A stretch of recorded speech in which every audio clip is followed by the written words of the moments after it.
Donald Trump is considering deploying the National Guard into Portland to end 80 days of terrorist anti-ICE riots. Did you guys know that there's been this ongoing unrest in Portland? Well, I mean, you may have, but you don't really care because the truth is it's not really that influential or impactful. And I realized something today when we were talking about, what's the news? The top story on Daily Mail earlier was that tuberculosis is on the rise. And that's bad. But it's like a local story out of Maine. And I'm like, wow, is it the best they got? Why does it feel like the news is so slow? Something seems off.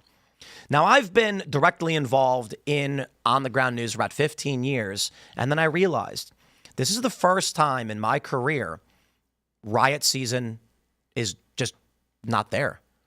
And we talked a little bit about it as we were getting ready and doing pre-production. Like, well, there was the LA stuff. Yeah, and then Trump sent in the military. And now there's nothing. And we're into September with kids back in school at college. And every year that I have been doing this, there has been a riot season until now. Why is that?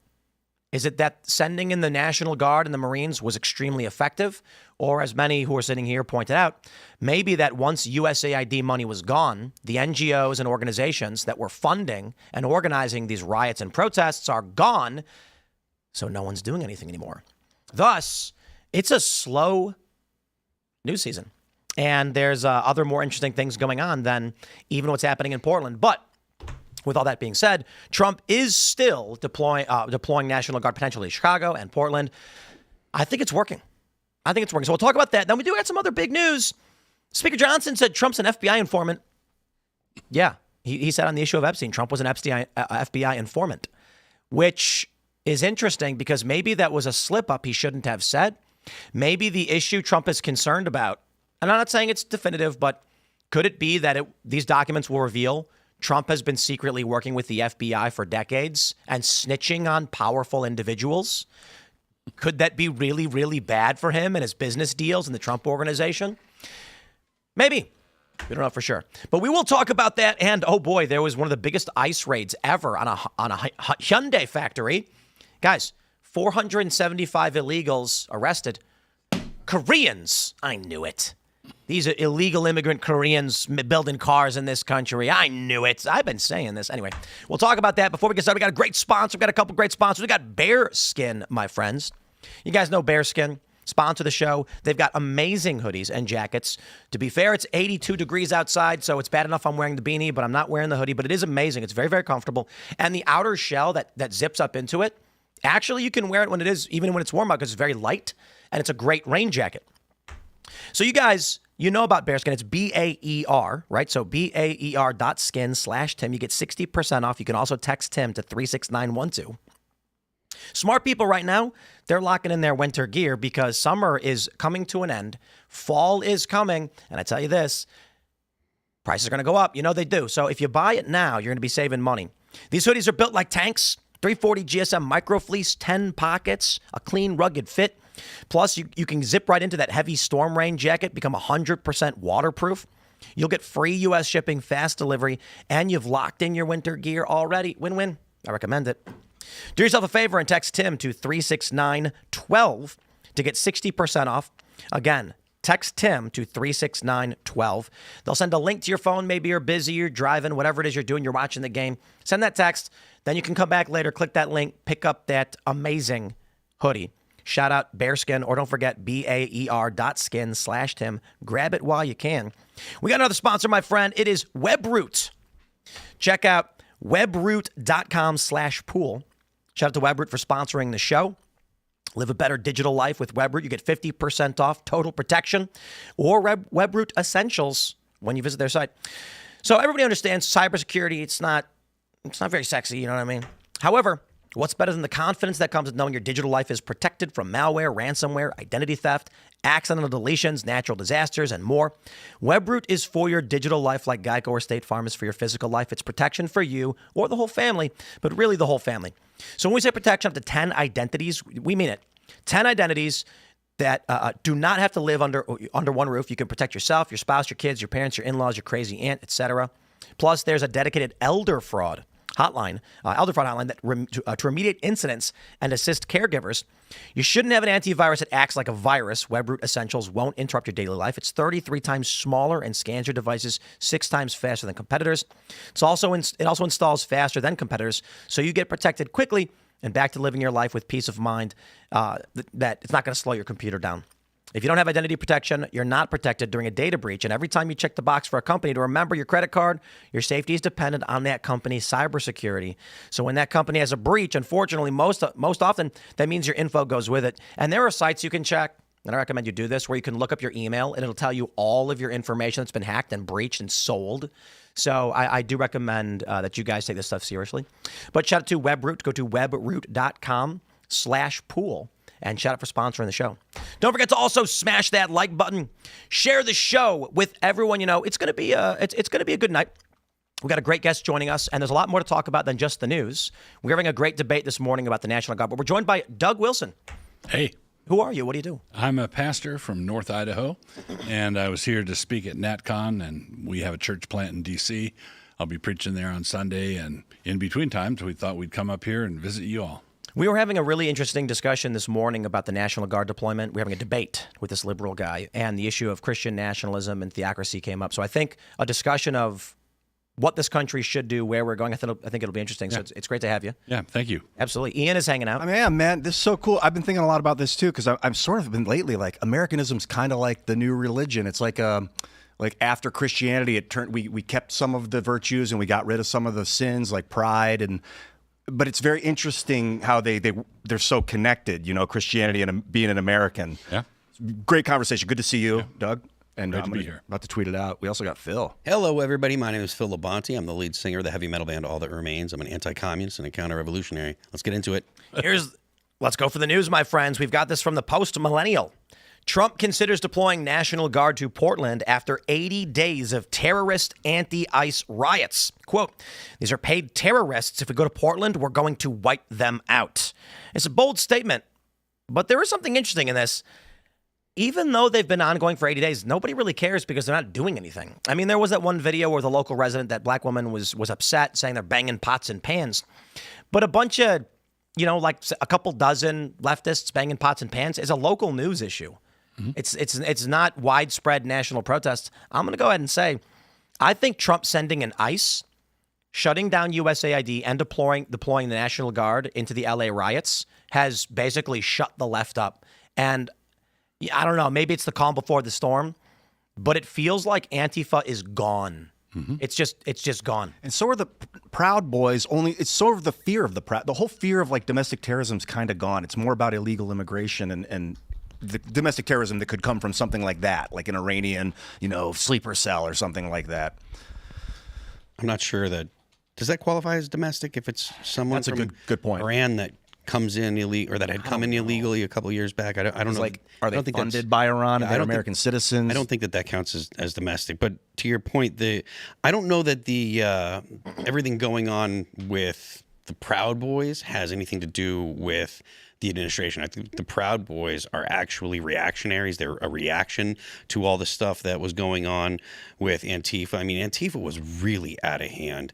It wasn't just the Summer of Love. That was kind of like the apex of it. But they had been going after Ben Shapiro and going after Milo in 2015, 2016. There were people showing up. That was when Punch a Nazi was such a prevalent phrase that you heard on the left. It was like, go out there and make these people stop talking and shut them up. And that was when the conversation about the freedom of speech, like whether it was something that the United States is worth, the United States should be protecting, whether it was worth it or not, because the argument from the left was always, there's all these vulnerable communities and all these poor people are getting harmed by people speaking and sharing these bad thoughts. So I don't think that Antifa is, or I'm sorry, I don't think that the Proud Boys have much to do with it, because like I said, they were a reaction to 6-7 years of Antifa literally going out and causing massive problems all over the country. One of the things that's important to remember here, and what I think is behind this, is in Ecclesiastes, it says, where justice is not speedily executed upon the criminal, there the heart of man is filled to do evil. In other words, deterrence works. strength works. If Trump says I'm not going to put up with this nonsense, and we're going to send in the National Guard in Washington D.C. and the crime rate plummets, people notice, right? And Portland and Seattle, that's out in my neck of the woods. Portland's just a day's drive away. Seattle is just 5 hours away. Out west, the idea of close is hilarious. Oh, it's close. It's only a day's drive. Yeah, it's just a day's drive. Yeah, Go ahead. that's Sorry all. about that. So the blue city governors have been basically making their cities unlivable. Downtown Seattle and particularly downtown Portland are just unlivable. And so, and it's not just Antifa, it's not just the activists, it's also the homeless and just the lack of any kind of societal discipline. And Trump is simply saying, we're not going to put up with it anymore. And surprise, deterrence works. If you don't have the funding from USAID, and bad things are going to happen to you if you start throwing bricks through windows, then look. I'm curious about you mentioned USAID. What is your opinion about how much USAID had been influencing the protests and all of the things that were going on? Because to be honest with you, and the reason I say this is like before Trump, right? Before 2015, 2016, I knew there were people that would protest. I mean, obviously there was the Michael Brown protest in Ferguson and all the riots and that. But I don't think that there was as much pushback on just the right more so broadly, right? Like you didn't see people going after speakers on college campuses. You didn't see people going after, after anyone that was considered conservative. Do you think that the USAID money and influence, do you think that was a major factor in what was going on then? Or do you think that it's just a coincidence that after USAID has been kind of shut down, No, I think it's a major play. I think it has been a major player, funding all kinds of different activism. So sometimes when things were calmer, they would fund AstroTurf protests and that sort of thing, but not violent. But then the violent protests, when something happens and all of a sudden pallets of bricks are dropped off, I mean, somebody's funding that. There's a follow the money thing. Always follow the money, and so I think that it was a major player. And you cut the supply line, and one of the principles of war is you cut the supply lines. And I think that's what Trump has done. He's cut the supply line. Well, I agree with you about harsh cracking down on crime right away. Otherwise, it gets out of hand. And I thought the Summer of Love, they called it, those riots that just kind of got out of control. Yeah. And then 3 days later, no National Guard presence. I'm like, first day I was working with Tim, and I was like, "Where's the National Guard, bro? What the fuck's going on?" And it took a while, and we saw the response to that. But the problem here that I'm having internally is that this doesn't seem like an acute problem. This isn't a riot that needs to be put down. It's not like an acute issue that needs to be stomped down by the National Guard. It's like chronic crime. It's like a forever problem. What are you referring what's to? Temporary sending the National Guard to cities other than D.C. D.C. they have jurisdiction, but like he's talking about the attacks on ICE. The ICE, the ICE agents who are arresting illegals being attacked. So he's not. I don't think he's trying to fix crime generally. He may have been in with D.C. Oh, so you're saying the intention for sending Marines or National Guard, is it Marines and National Guard? Is that what's being sent? Yeah, so the Marines that were deployed in L.A., they were only allowed to protect federal buildings. They can't enforce domestic law. So the strategy that Trump has largely employed was by having them there, criminals are scared because if you engage military, they can respond. They can defend themselves. So the idea is basically like, hey, don't mess around while these guys are here. Did they give an end date for taking the feds out, or is it just like until violence decreases? I think this is interesting because I think recently there was a stay on the restrictions. Trump is allowed to keep operating the National Guard in California. I think it worked. I think we're dealing with an unprecedented, I shouldn't say unprecedented, but a generational calm, at least in my adult life. I mean, in my teen years, you had obviously the riots and the protests around George W. Bush. With Obama, you got Occupy, Even in Obama's second term, you still had protests and riots. The BLM emerged during Obama's presidency. And then in 2014, escalating into, of course, the Ferguson riots. Then we got Freddie Gray, Baltimore. It never stopped. Right. Until this year. 2014 seems to be this year. It's got to be USAID. USAID money came into domestic issues was 2014. I'm sure it was like during Vietnam and stuff. They were doing that with whatever organization they were using at the time. When I was a teenager, it was the '68 Detroit riots. So It was real quick. Let me ask you, how old are you? 72. So you've seen a lot in the political space. Right. When I'm a teenager in the 2000s, we had all of the anti-war protests. Mm-hmm. So the moment I'm growing up and I'm starting to see the political stuff, I remember 2000 with the George Bush, Al Gore stuff, but I didn't really pay attention to it. Right. I was watching Simpsons reruns on Fox, at 10 o'clock or whatever. And then they'd mention, we're going to, tonight on 11 o'clock news. And I'm like, I don't know.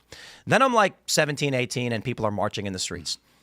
From this point, there's always been a protest and riot season and activism. Was it like this before the 2000s? Were there periods where nobody was rioting, there was no protest? Yes, there were periods. There were riot seasons, right? Like in '68, there'd be periodic outbursts. Generally, back then it was racial. But it was like every summer there was some kind of. No, not every summer. Right. So it'd be there'd be periods of calm, and then there'd be pent up energy, and there'd be. But you mean like years of calm? There'd be years of calm. Yeah. So I guess my point is, in my whole life, we haven't had that until now. Right. Which is why I'm like, something feels weird. I went to the Daily Mail today. I was reading the news, and their top story said outbreak of the world's deadliest disease, and I was like, the picture they used was just a picture of a bay. And I was like, okay, this must be the slowest news day in a long time. And it was a report about an increase in tuberculosis, which is kind of serious, but really? It's like a kind of a local story in Maine. Right. Even Trump talking about the National Guard in Portland over ICE. This is a really small local protest. And so I was talking to boys about it, I was talking to my wife about it. I'm like, this is like the first summer of my life where there's not been mass riots. Mm-hmm. That's crazy. What's going on? It's got to be USAID. Yeah, I think so. Ian, you mentioned like 2014 or whatever. That does coincide with the end of the Smith Modernization Act, which we've talked about. The act that allowed it. The Modernization Act allowed State Department to disseminate basically propaganda to the American people, and that was in I believe it was the 2013 NDAA, National Defense Authorization Act. So I don't know if the USAID money was I don't have evidence that it was, but it is a coincidence that at the same, right around the same time that the Smith Modernization Act was signed into law, and then you saw this uptick of all this, essentially, tumult in the United States from the left. Also keep in mind that the liberal progressive mind didn't flip a switch where it's violent all of a sudden. They have to work themselves up to it. So Thomas Sowell has the subtitle of one of his books is Vision of the Anointed, and the subtitle is Self-Congratulation as the Basis for Social Policy. Mm-hmm. Liberals, progressives, like to think of themselves as the civilized people in the room, the moral people in the room, the intelligent people in the room. And USAID presented itself as foreign aid, aid for programs overseas. We're going to help We're going to help the children. We're going to build democracy. We're going to do all these things full of sweetness and light. And it became violent by degrees. It's not something you don't go out to save the world, join the Peace Corps, and then overnight you turn into a monster. That has to happen slowly. It has to be a process of corruption and like intellectual self-deception. And I believe that we got to this period of long chain of riots where they talked themselves into believing they really were saving democracy. And it was that famous, the equivalent of that general statement in the Vietnam War, we had to destroy the village in order to save it. The liberals think they've gotten to the point where they believe they have to destroy democracy in order to save it. I prefer the more contemporary "We Did It, Patrick." For those that aren't familiar, it is this. We did it, Patrick. We saved the city, and it is SpongeBob and Patrick in a city that's on fire and everything's being destroyed. No one's fighting anymore. That's right, exactly. We did it, Patrick. That was I never heard that before about the Vietnam ethos. They were like, was that like a government thing they had to say, or was that just No, that was a famous quote from a general. They had obliterated a village, and he said, "Well, we had to destroy the village in order to save it." Oh. And everybody sees on that, and I think that the progressives have gotten to the point where they sincerely believe that if they fight to overturn what the people all voted for, and they voted Trump in, he's doing exactly what he said he was going to do. Well, that's obviously anti-democratic because they define democracy as getting their way. Yeah. I had a friend, a very close friend, who didn't like Trump 2018, 2019, it might even be around 2019. And he said, it's okay to use evil to defeat evil. And I was like, doesn't that make you evil? Isn't that the point? Is like you don't use evil. You don't let yourself become that. Yep. Right. And it was just so shocking. He was like one of my best friends for 30 years, for 40 years at that point. And it was so shocking to hear that come out of his mouth. I don't know if I should just be in a really good mood, because I was saying this like a month or so ago. When I was younger, my attitude was very much people care too much about sports. They would rather watch the baseball game than care about the war and what's going on in this world. And I'm protesting, I'm angry, and I'm like, you mean to tell me that Barack Obama's blowing up kids and you'd rather watch a football game? And then I realized when everyone started caring more about politics than sports, there's a lot of stupid people who wield power in very dangerous ways. And I'm like, Careful what you wish for. yeah, people need to get back to caring about sports. A lot of people, And Then only a ball is involved. and they treat politics like sports. A lot of people do. A lot of people, yeah, they've called the left and the right, like the teams, like they're two teams playing for the win. And it's like now we're sitting here on top of the hill that we feel like we've won. And it's like, what is winning? It doesn't make it. it means I'm not worried about going outside and having someone Molotov my car. Like it's less stressful. It's amazing. But there's still serious problems. Like there's still. But it's significantly less at least in the United States. And now, granted, if you're going to go ahead and expand the context to the whole world, there's always bad stuff going on somewhere in the world that you can point to and say, oh, things aren't perfect. But in the United States, like the fact that there are not riots in every city, that we haven't had massive riots, that stuff, even if it doesn't affect us as individuals, it affects a lot of individuals. Like if if you own a business and someone throws a Molotov cocktail through your window or even just a rock through your window, like that's a huge hassle. It sucks, and that affects a lot of people. You don't want that stuff in your society at all. I've been, there's a lot of people kind of freaking out because views are way down across the board, across a bunch of different podcasts. Revenue is on the decline. It's summer, ad rates are down. It's kind of normal, but it is an unusually low interest right now. There's very little news to talk about Congress. Even when Congress is in session, there's not a lot going on. Like even the Epstein stuff is like, we get it. You know what I mean? Like they come back from recess and then here we are, the discharge petition and all that stuff. And I've actually been a fairly optimistic. We're working on a bunch of projects. We're working on other news projects. We're talking about mini documentaries. I launched a new channel at Tim Pool where it's kind of just an opportunity to do other content outside of this culture war that we've been entrenched in. And the culture war debate show we're doing is more evergreen political debates. We're actually talking with some networks about doing full seasons and getting funding. And I'm like, man, it's actually a great opportunity for business development. It's new and exciting. And I don't have to worry about far leftists smashing things. And, I kind of seems like we at least have 90% of the battlefield at this point.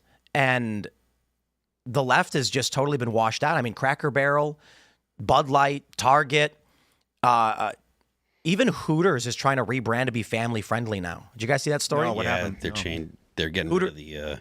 Good. Yeah. Hooters announced that they're going to do a rebrand to try and be more of a family-friendly location. I'm like, change your name. Yes. Or make it full owl. Like, forget about the it is an boobs. owl. Yeah. With the big But I'm like, eyes, yeah. Man, there's a story we have pulled up that we'll get to in a little bit about how Gen Z men don't believe in gender equality, whatever that means. They believe more in gender roles. Young men are skewing more religious. They're more likely to be conservative. This shift, I think, is resulting I'll put it this way. My prediction was, first, because of the low birth rates of the 2000s and the financial crisis, that we were going to, we're going to have a population cultural crisis. I believe that's going to happen. But another component of that I've been talking about for years is that it was largely liberals who weren't having kids and religious conservatives were. That means do the math. If liberals don't have kids and conservatives do, give it 20 years and you've got a generation that is more likely to be conservative and religious. And I think that's what we're seeing. And I think one of the reasons, not just the deployment of troops, but one of the reasons why riot season may be simmering down and why it's probably going to go away, there aren't enough children of leftist ideology anymore. People tell me, yeah, but the universities are indoctrinating conservatives' children. Yes, but that is fleeting.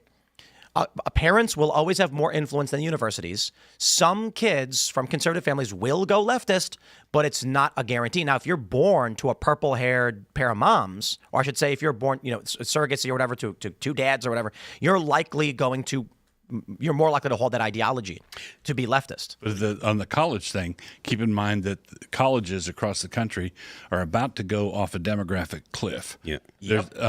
Because a number of them are going to go under. So the model of everybody and his dog go to college is not sustainable, to use a term from the left. And so you're not going to have as many kids to indoctrinate anymore. What you're saying is very true. In my experience, the liberals have 1.7 children so they can have something to put into daycare. Yeah. And in the church that I pastor, it's 4, 5, 6, 7 kids are normal. And it's for you describe yourself. Do you describe yourself as Christian nationalist? Yes, I do. Okay. Yeah. It's way better for you than you realize. When you look at the fertility rates among younger millennials and Gen Z, which is the principal fertility years for young women, it is estimated between 0.3 and 0.8 among in general. Now, this is, of course, because liberals have none and conservatives have one. It's worth pointing out, too, political affiliation is actually pretty heritable. Like if you're a conservative, you're likely to have kids that are conservative. They might rebel when they're young, but by the time they reach adulthood, they're probably going to be similar political. Real quick to your point, when you're seeing like 4 and 5 kids, Yeah. The parents are probably what, in their like early 30s? Yeah, the 20s, actually, some of them. Oh my God. 20s and 30s. So I've got 3 kids.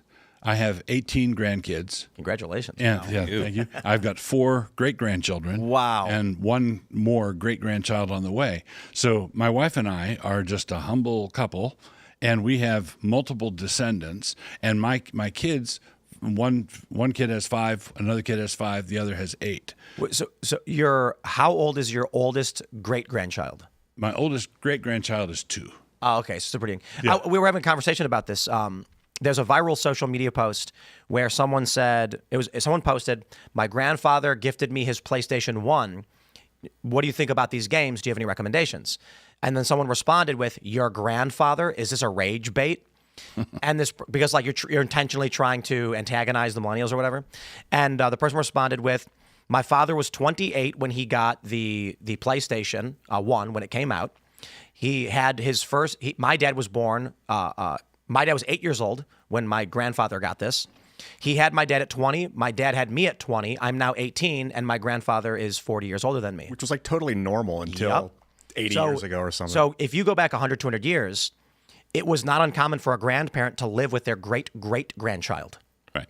Because if you're going on an average of like 20 or so years, You start early. Yeah. yeah, you're 20 of your first kid, you're 40 your first grandkid, 60 your first great-grandkid. By the time you're 80, your great-great-grandchild is there. I was thinking about life extension and how it might be possible for people to live till they're 200. And then all of a sudden, you're going to be the same biological age as your great-great-great-great-grandchild, and you're both going to look at each other like you're both 30-year-olds with healthy genetics. That's that movie with Justin Timberlake and Olivia Wilde. I didn't see it. Everybody stops aging at 30 or something. Is the time where they have time number? Yeah. One of the worst movies I've ever seen, by the way. But the idea was that once you invent genetic immortality, they had to create a way to facilitate dying, and so time is money, and it's on your arm. And the movie's really bad, but it's an interesting idea. So jumping back to the point you made about the Gen Z becoming more religious, more conservative. One of the things I like to say, observe, is that in the long run, stupidity never works. And human beings have a need for the transcendent. You can't treat human society like we're all rats in a maze, and there is nothing above the maze. It says in Ecclesiastes again, God has put eternity in our hearts. We want to matter. We want to mean something. Yep. And you can't have your meaning assigned to you by Congress or by the media. That's not sufficient. That's gonna collapse under any weight you try to put on it. And that means there's a religious hunger that people have, and if you can stifle it for a time, but we're in the middle of a massive recoil. People are saying, I need something more than this. I hate to bring it up now for the third night in a row, but I commented on a new song by the singer Hayley Williams. She was the Paramore singer. She put out an album, solo album, and in the song she put out, there's a line saying, I'm going on, I'll paraphrase, she's like, I'm going on 37, and I have no idea what the ever-living F I'm doing here. Does anyone know if this is normal? And it's fascinating to hear. There's like someone who's similar age to me, I'm 39, she's going on 37, and my response is just, it's not normal. No. Throughout human history, for thousands of years, everybody had a purpose. They had a mandate. They knew what they were doing. You did not have such widespread nihilism and listlessness. Right. Listlessness. Someone today, I saw a video, they were like, your purpose actually is the way you make other people feel when you do what you love. That was kind of nice. I feel like for the secular atheists, your purpose is to create, to organize, to work towards order. But the thing that I would add to that, all this is good, but you have to have someone that's outside the human condition who approves of it. You can't just say, we're bits of protoplasm, we're just flotsam and jetsam on the ocean of being.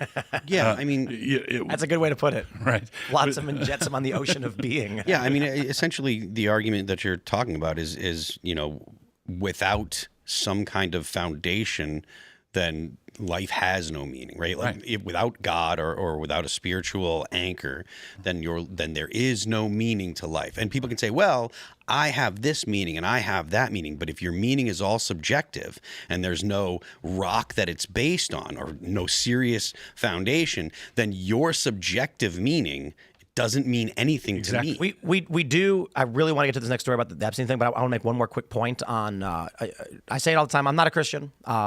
But my view of divine mandate is as simple as I can put it, which doesn't really get to the context and nuances.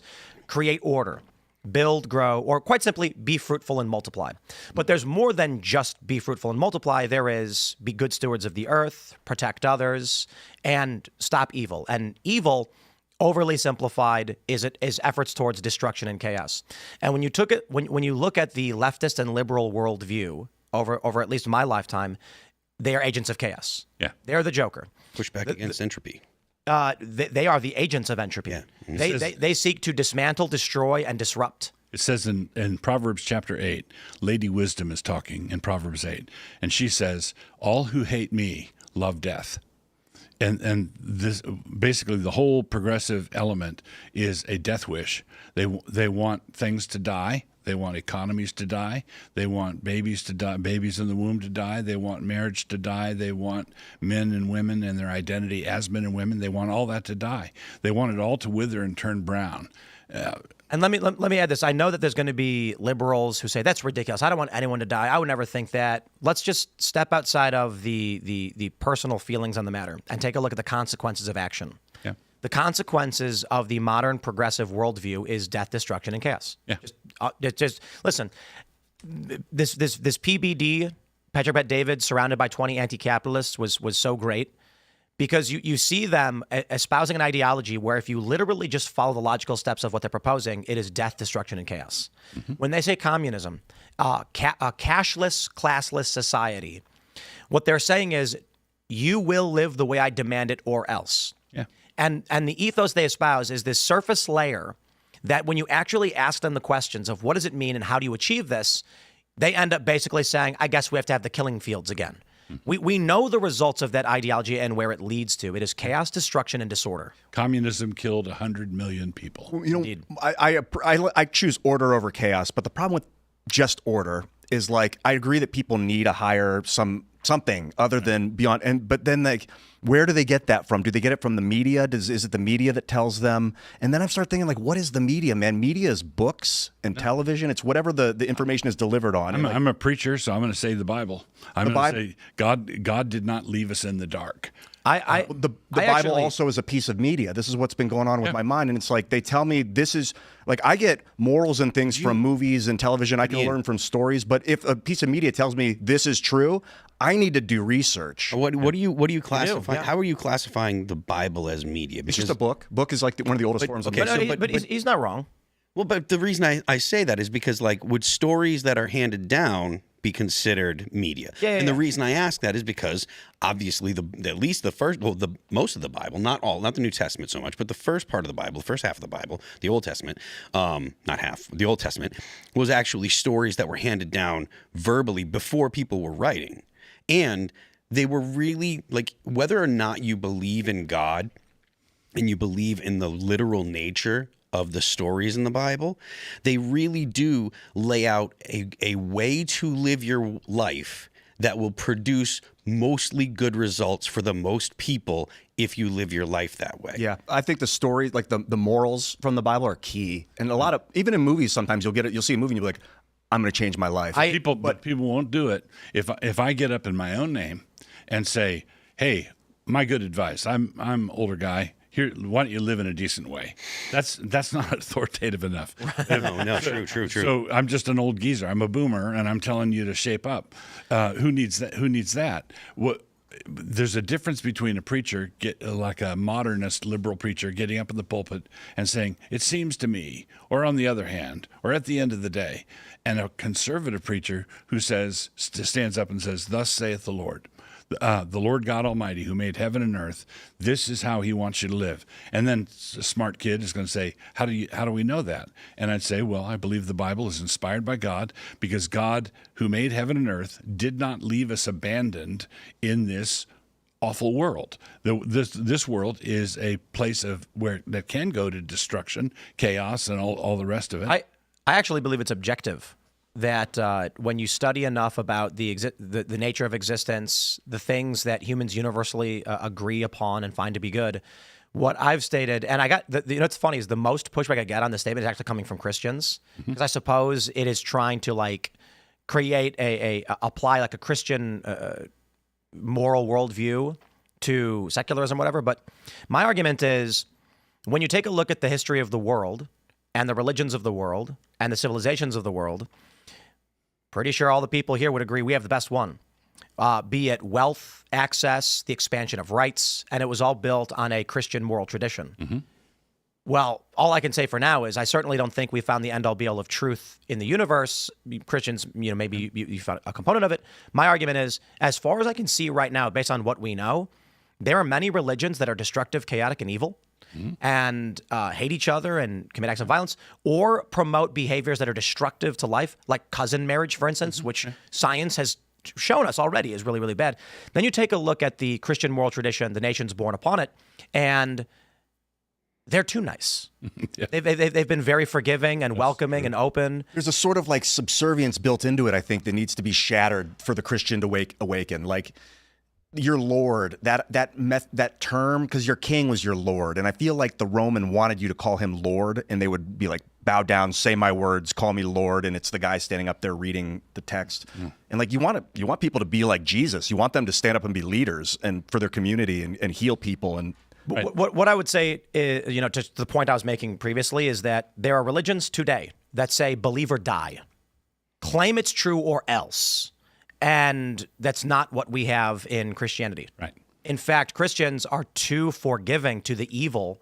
And my criticism of the Christians in the United States is that this was a Christian-dominated nation in the 50s. I mean, it's 98% or whatever, and that's been declining because Christians don't beat people and force them and scream at them, even at the height of the power in the United States. The besetting sin of evangelical Christians is that they're so sweet that diabetics can't be friends with them.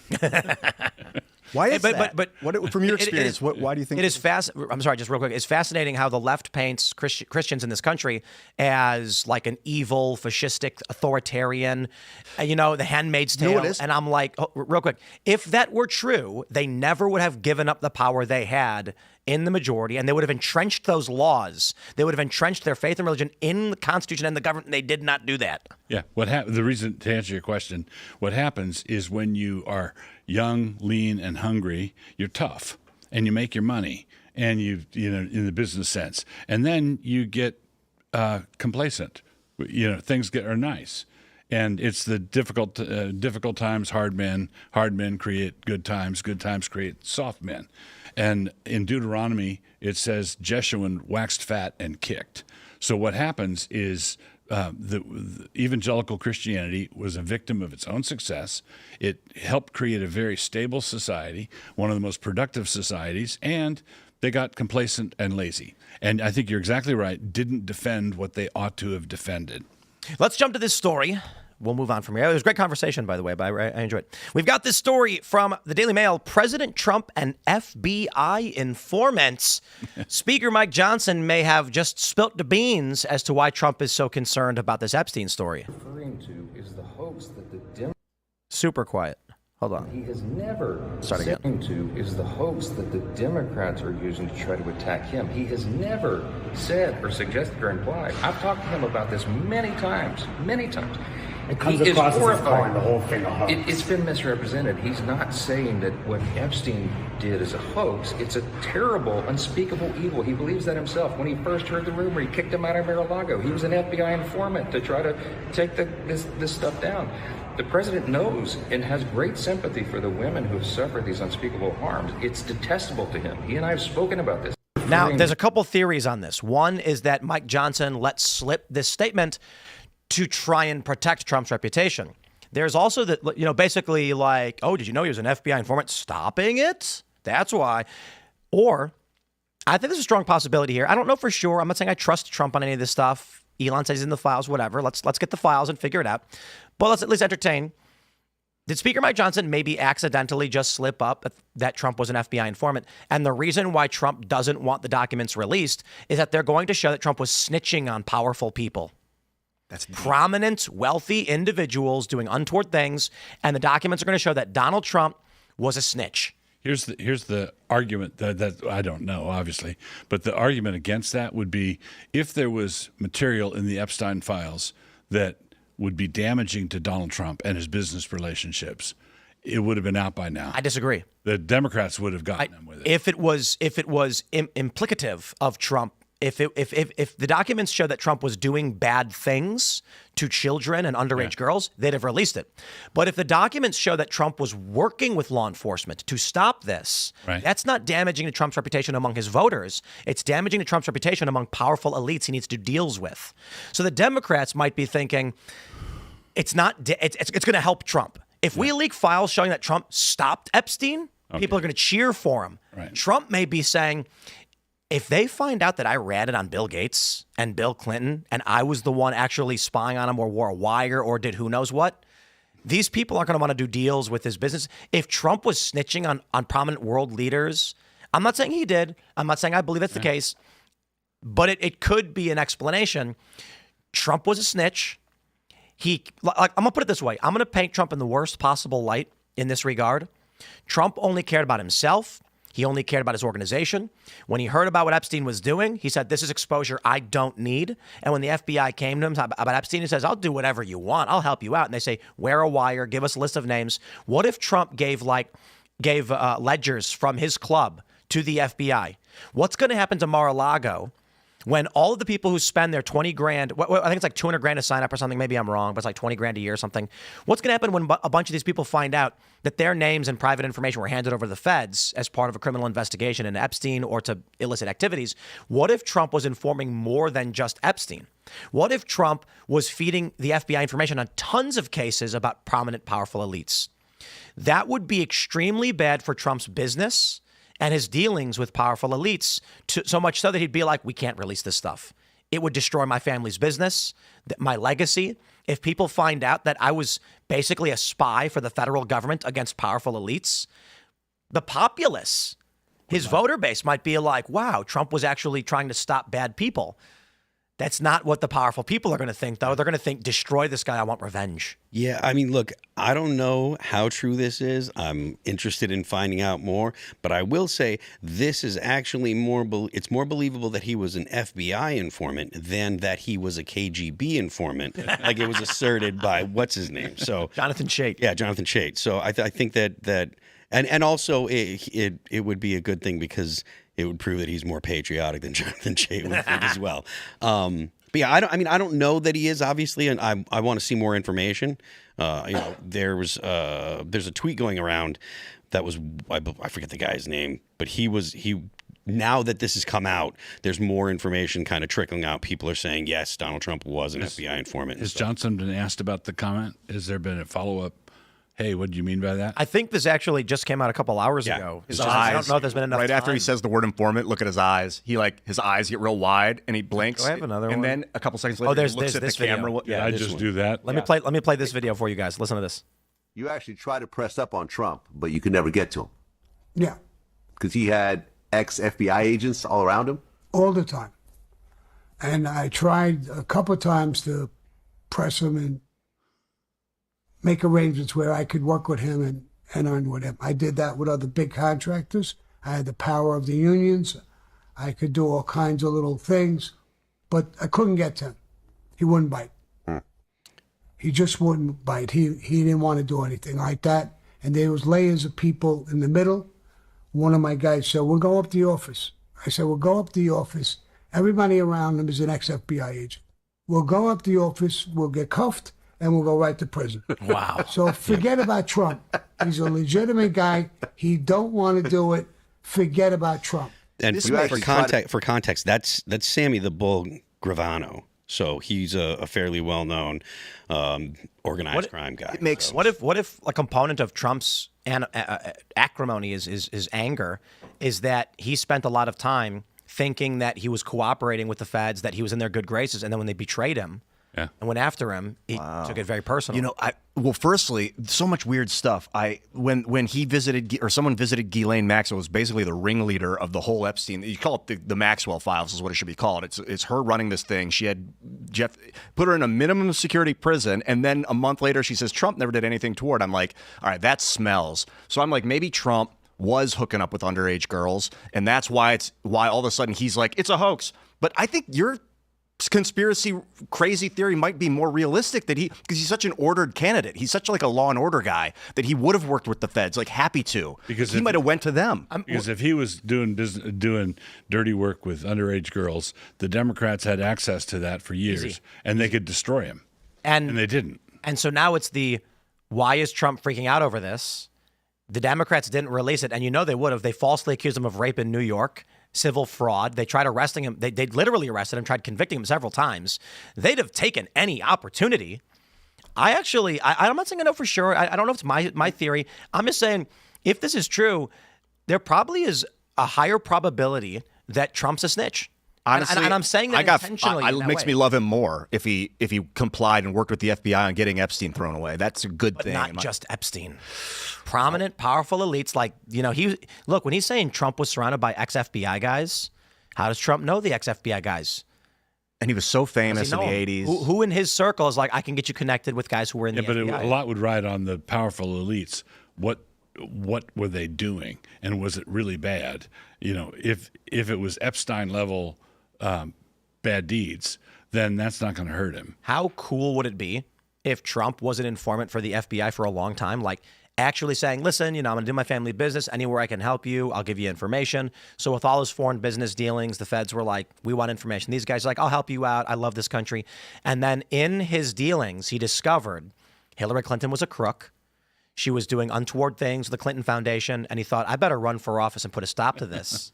Yeah. What if Trump's whole thing was he stumbled? I'm just like, What a great movie it would be if, like, Trump was just a business guy who was an informant and he accidentally walks into the wrong room at the wrong time and sees them all shredding documents, and then this triggers the movement. I have to save this country. And then he rides down the escalator. There was only, That's right. Like the feds came and they're like, "There's only a few good ones of us left, Donald. We need you." Like the ones he'd been working with in the '90s and the 2000s. They're like, "We've been taken over. We need you to run for office. You have to save this country." There is another conspiracy that's been around for a while, and that is Trump is deep state. And it was funny. We talked about this over the election. There's a conspiracy theory that I love this one. It's my favorite. In the late 2000s, you saw the rise of Alex Jones. He was getting bigger and bigger and more prominent, more popular, and he got very, very big in the 2010s. And the Ron Paul love revolution, libertarianism, anti-establishment, anti-war was getting very popular online, which also bubbled up into the Tea Party and Occupy movements. So the conspiracy theory goes that the CIA, very, very smart guys who have plans in place for decades, said, how do we stop this? Okay, we're trying to do the stodgy uniparty candidates, the old white guy versus old white guy, but people aren't buying it anymore. The 2000 thing was crazy.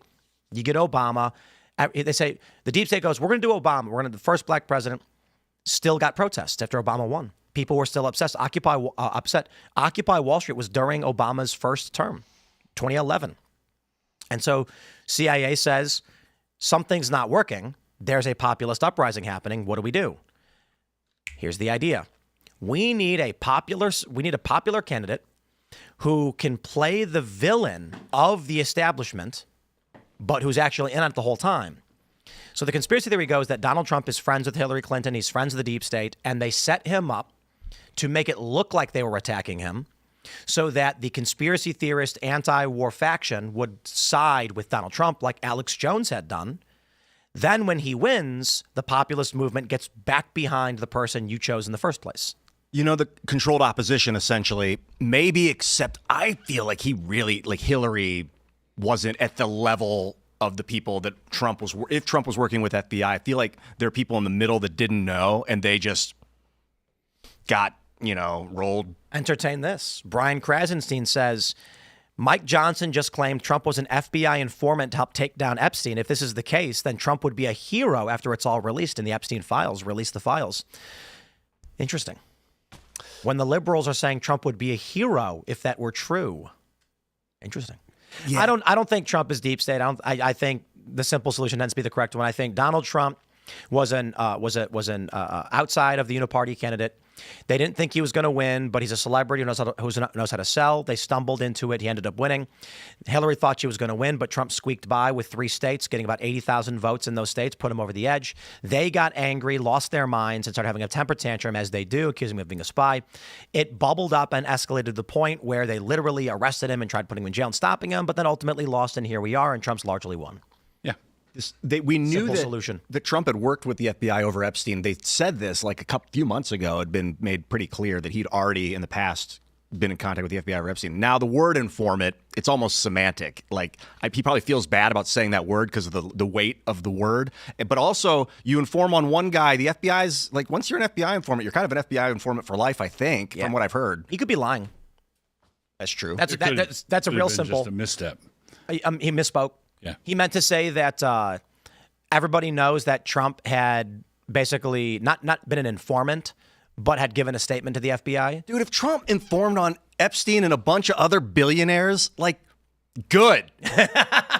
Not necessarily for his businesses, but good. That's a good. I don't. But then maybe here's the FBI, if it's strong arms and you never. Sorry. Well, the question I have is. The way that the Trump admin is handling the Epstein thing is weird because he could just lie. When he's sitting at the table and it's like, why does everyone care about this? Oh, it's a Democrat hoax. He could literally just keep saying the things we're finding, we're going to keep digging, and when it's ready, we'll get it to you. I'm sorry it's taking so long, but we don't want the bad guys to get away, so we need to build a sound case. And then everyone forgets about it, right?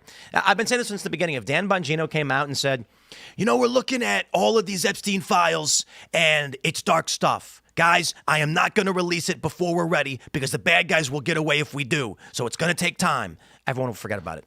So I'm wondering what the heck is going on behind the scenes? Because Trump could just lie and it would go away, but he's not. So maybe they're just incompetent. I don't know. And I think most of those files are burned anyway. I mean, I keep hearing this from people like Mike Benz talks about it. Mike Cernovich talks about it. For sure. Like day one, you torch the files and then you smash the servers, of course, if you're going to cover up a crime like that, I would think. But, Mike Cernovich said these documents have been gone for years. There's no way they held on to any of the incriminating evidence. But that they're still not, that Trump's still like, it's just a hoax, forget about it. Even if the files are gone, like, it's just a very weird left hand doesn't seem to know what the right hand is doing kind of energy right now, or like a scrambling kind of energy. It's highly likely that they've been destroyed for years, but then you can't account for why the Trump underlings were overpromising. The Pam Bondi saying they're on my desk, and that would be weird. Yeah, like were they enticed into saying that by someone, and then they said it and then realized. Yeah, or you were just elected and everybody's giddy and it went to your head and you like the adrenaline rush that comes from enticing the press. What did you guys think about how those women, 100 Epstein survivor women, said they were going to drop all the names? Why haven't they? I don't know. That's what I think. If they have access to name, if they have names to name the names. Like I think that it's BS, and I think it's BS specifically because this isn't new. They've had this information for allegedly 20 years or more or whatever. Yeah. If they have this information, why are they sitting on it? Yeah, why did it go away yesterday? Release the information. If you have a list, compile the list and make it public. I wonder if they're waiting for Massey's proposal. He has in Congress to get the files released. I think he's waiting on 3 more signatures in order to get it passed. There's no guarantee that he'll ever get those signatures. And I will stress, have information, put it out. I will stress this too. Like I do support Massey and Khanna's effort so far, but I got to be honest. The Oversight Committee and the DOJ have already committed to releasing the files and said they will. I don't trust them. So that's why I do think what Massey and Ro do lean towards the good. But at the same time, shouldn't you be like, all right, we're going to give them a month to put out the files, and if they're not going to do it, then we're going to file. To be like, they said they're going to do it, they've been putting out files, but we're going to do this anyway. I'm kind of like, they just put out 33,000 files, of which I think 3 to 5% were never before seen. So the files, or at least some of them, are getting released. Wouldn't the reasonable thing be, we're gonna give them the opportunity to release as they said they are. We're gonna trust that they're gonna do it, benefit of the doubt, and then if they don't adhere to a time frame, we'll go for a discharge petition. My point is just, it seems kind of weird to straight go for a discharge petition when they claim they're already working on it and literally just released files. It seems disingenuous. Mm-hmm. I mean, again, I don't trust they're gonna release everything, but the argument is then you've got to let it play out. I mean, again, the Epstein story is not going anywhere. Right. It makes it feel like a stunt. Interesting. Yeah. Maybe it's a response to them, the binder release that ended up being a nothing, and it's like, all right, that's day one. Now day 2 is another nothing burger. Now 33,000 files go up, and there's like nothing there except for some new stuff that's nothing. Well, like, give us the real deal kind of energy. For sure. That's why I'm saying I lean towards more agreeing with them doing it, but I do think it's fair to question that you're going to have to redact stuff. Even in the Massey bill, they expect things to be redacted and withheld. So what is? Do we have reason to believe the Oversight Committee is literally not doing it? I mean, they put up 33,000 files. We got a decent amount of new documents. People aren't getting what they want.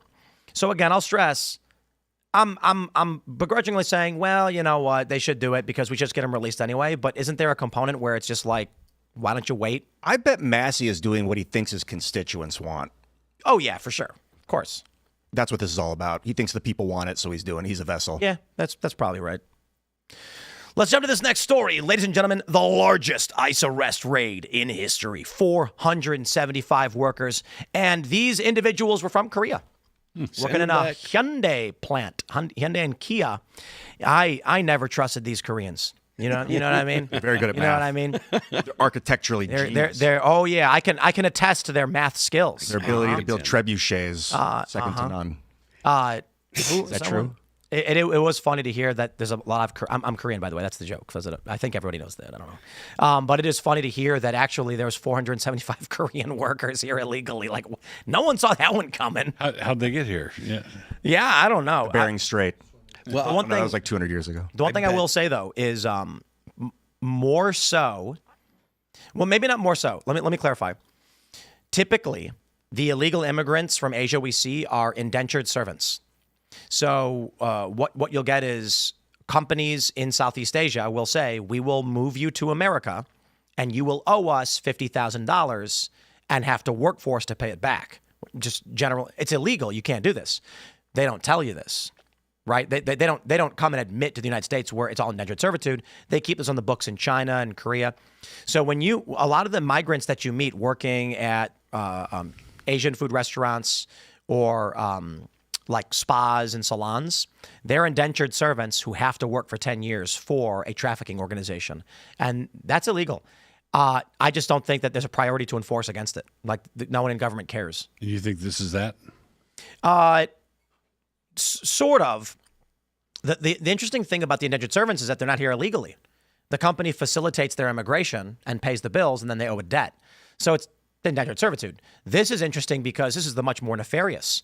They brought these people here illicitly to have them build cars. That's crazy. Shut It was that in Georgia, plant down. right? Yeah, in Georgia. Shut that plant down. Expropriate it from Hyundai.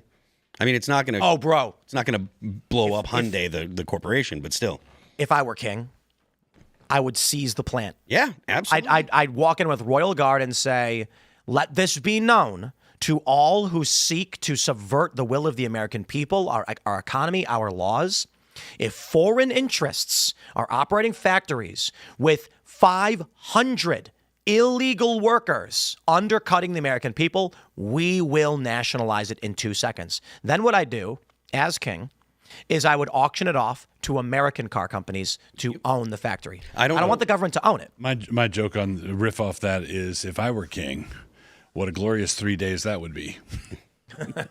Look, whatever runs Donald, sharp, my friend. whatever Donald Trump can do to punish this corporation, he should whatever he can legally do, he should do. Whether it's expropriation, whether it's tariffs, whether it's, I don't know what latitude the president has, but he should make it painful for Hyundai for having 475 illegal aliens here in the United States, because they facilitated. It's not just that they were, they snuck in.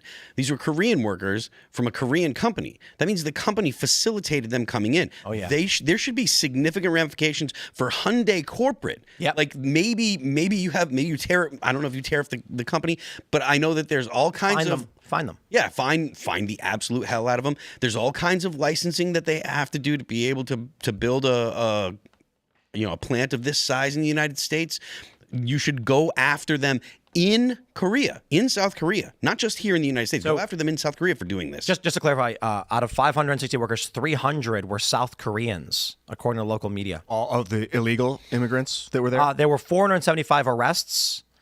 It said of the 560 workers, 300 were South Korean nationals. So I think there's two distinct numbers here. Yeah, 500 total workers, 475 illegal. And that means some of the South Koreans may have been legal and many of them were not legal. But yeah, that's a good point. That means the company knew and facilitated. And we're talking about 300. We're talking 475 illegal. That means Hyundai knew what How many they were other doing. Hyundai plants are there in the United States? Bro, just raid them audit. All of them. They should be rating them all tomorrow. Because you do have to take it up to corporate. You're right. Sorry to interrupt. Yeah, absolutely. Like this is something that the corporate structure of Hyundai intentionally did. You know that meme of the police breaking through the door and then coming through the ceiling and like stuff? That's what we need. We need that at all these plants. You know, we were talking earlier in the show about like ICE and the protests like disappearing and stuff. I'm sorry, National Guard and the protests kind of waning. I think ICE is playing a huge role in this. It was remarkable when we saw the traffic in LA. And the liberals ran to the high heaven. They desperately tried to say it's not true. There's still traffic. No, traffic in LA was down after the ICE raids. Whatever you think. We had this debate this morning on the use of military for law enforcement. And Pisco, our resident liberal guy, was arguing that Trump shouldn't do it. It's illegal and military shouldn't be enforced in the law. He asked me if I thought they should be in California. And I said, depends on the circumstances. Sometimes yes, sometimes no. In this circumstance in California, what were they doing when the military was deployed? Child slave labor on marijuana farms. That's what they were stopping. If you go to the average American, I guarantee you 9 out of 10 times, if you said, if there were child slaves on a drug farm, should we send in National Guard, Marines, or military to rescue those kids and shut down the production and the facilities? They're going to say, yeah, absolutely. Yeah, okay, all right. The emotional response is always yes, is always go get them, stop it. But you got to think how that can be twisted. I'm going to go ahead and say that in the event child slaves are being forced to grow drugs, could you provide for me a hypothetical scenario where I would disagree with stopping that using military force? If it was another illegal thing other than drugs, maybe that underage people. No. We're talking about I'm trying to think of a similar circumstance in the future that might be replicated and National Guard gets sent in. There is a drug farm. Child slaves are doing the work. And Trump says, I'm going to use the military to stop this. What reason could exist where we'd be like, no, Trump, don't use the military for this one? That's an honest question. I mean, come up with any hypothetical you want. A giant boulder is dangling over the children with an evil villain saying, if you bring the military, I'll cut the rope. Well, that's not real, but I'm saying give me a scenario where a reasonable person would be like, we better not use the military to stop this child slave ring at a drug farm.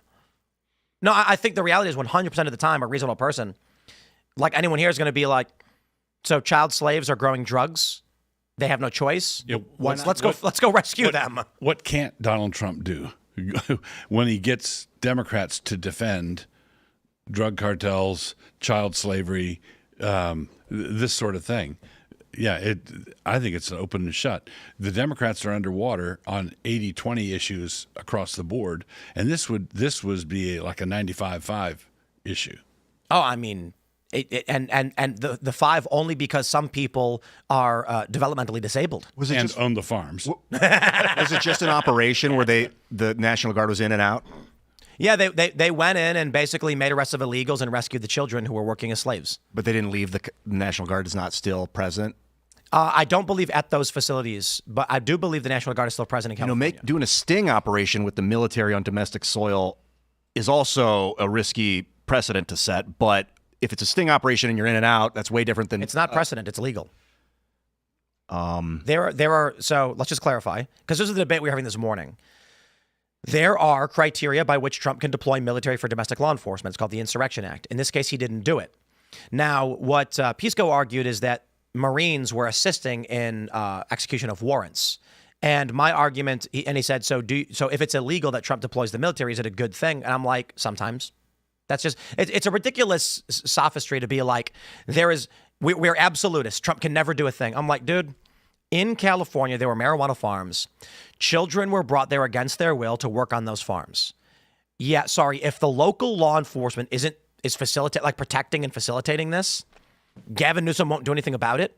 I think Newsom should be brought to testify before Congress and criminally investigated for what his government did in facilitating child slave labor in his state and protecting against it, or at least being criminally negligent in not rescuing kids that they knew were being held as slaves. So when Donald Trump is like, okay, local laws are not being enforced, what authorities do I have? You've got federal law enforcement. Are they going to be equipped to go in and stop something as dangerous as like cartel child slave labor? Maybe. Trump said, we'll use the National Guard with assistance from the Marines. And I say, good. I don't care. The people are going to argue, but the precedent of the military stopping child slave labor? Listen, come to me when Marines are arresting a guy in front of an abortion clinic for praying, okay? And we'll have a conversation about free speech and the line being crossed.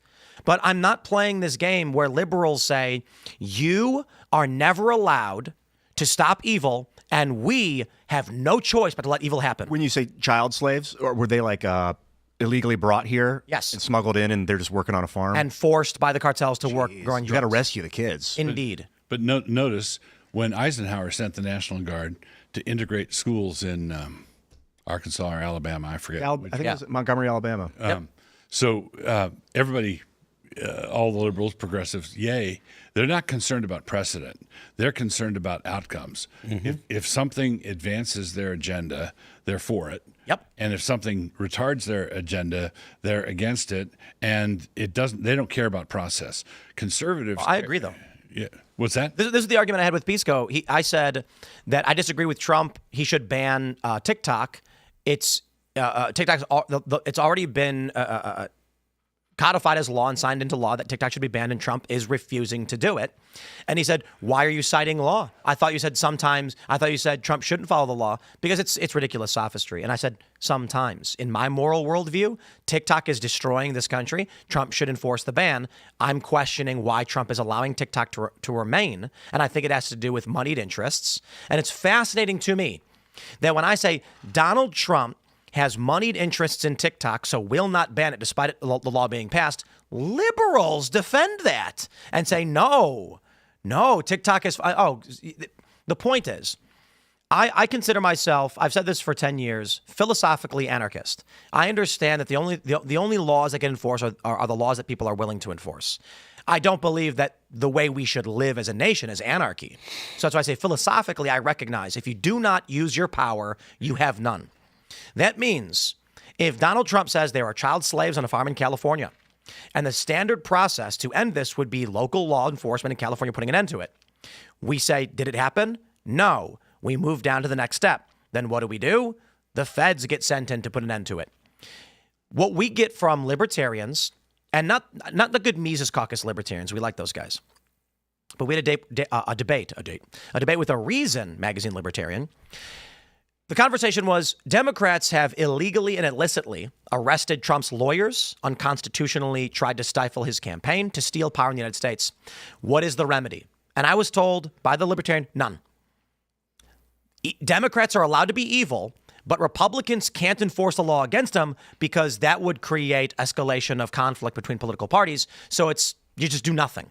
And I said, well, then they'll do it again. And the corruption will get worse, and you will live in a corrupt system with tyrants. It's like, yeah, well, if Trump starts arresting Democrats for the illegal things they did, that's tyranny. And the liberals say the same thing. Listen, I understand there are child slaves on that farm, but it would be illegal to stop it. Also, I know that ICE enforcement is legal, and we're going to use Molotov cocktails to stop it despite it being illegal. I recognize that only those who are willing to use the power they have power, and I will state it publicly and fairly to everybody. I will not defend communists who try to take my free speech when their free speech is taken, okay? And I'm not going to sit back and let child slave labor continue. Mm-hmm. And this argument that it may be illegal doesn't fly because y'all Molotov cocktailed cops for years. So I don't think you actually care about the law, and you're lying to me, trying to use our goodwill. I know, Doug, you and I, we agree there should be a law and a mechanism by which law is enforced. So we don't like it if cops are illegally or unjustly arresting people. Right. They use that against us and say, don't you believe in being fair in the Constitution and good and good jurisprudence? And we say, yes. Okay, well, you can't stop the child slave labor. I'm sick of it. These people are child slaves. Okay, we have crossed that line a long time ago.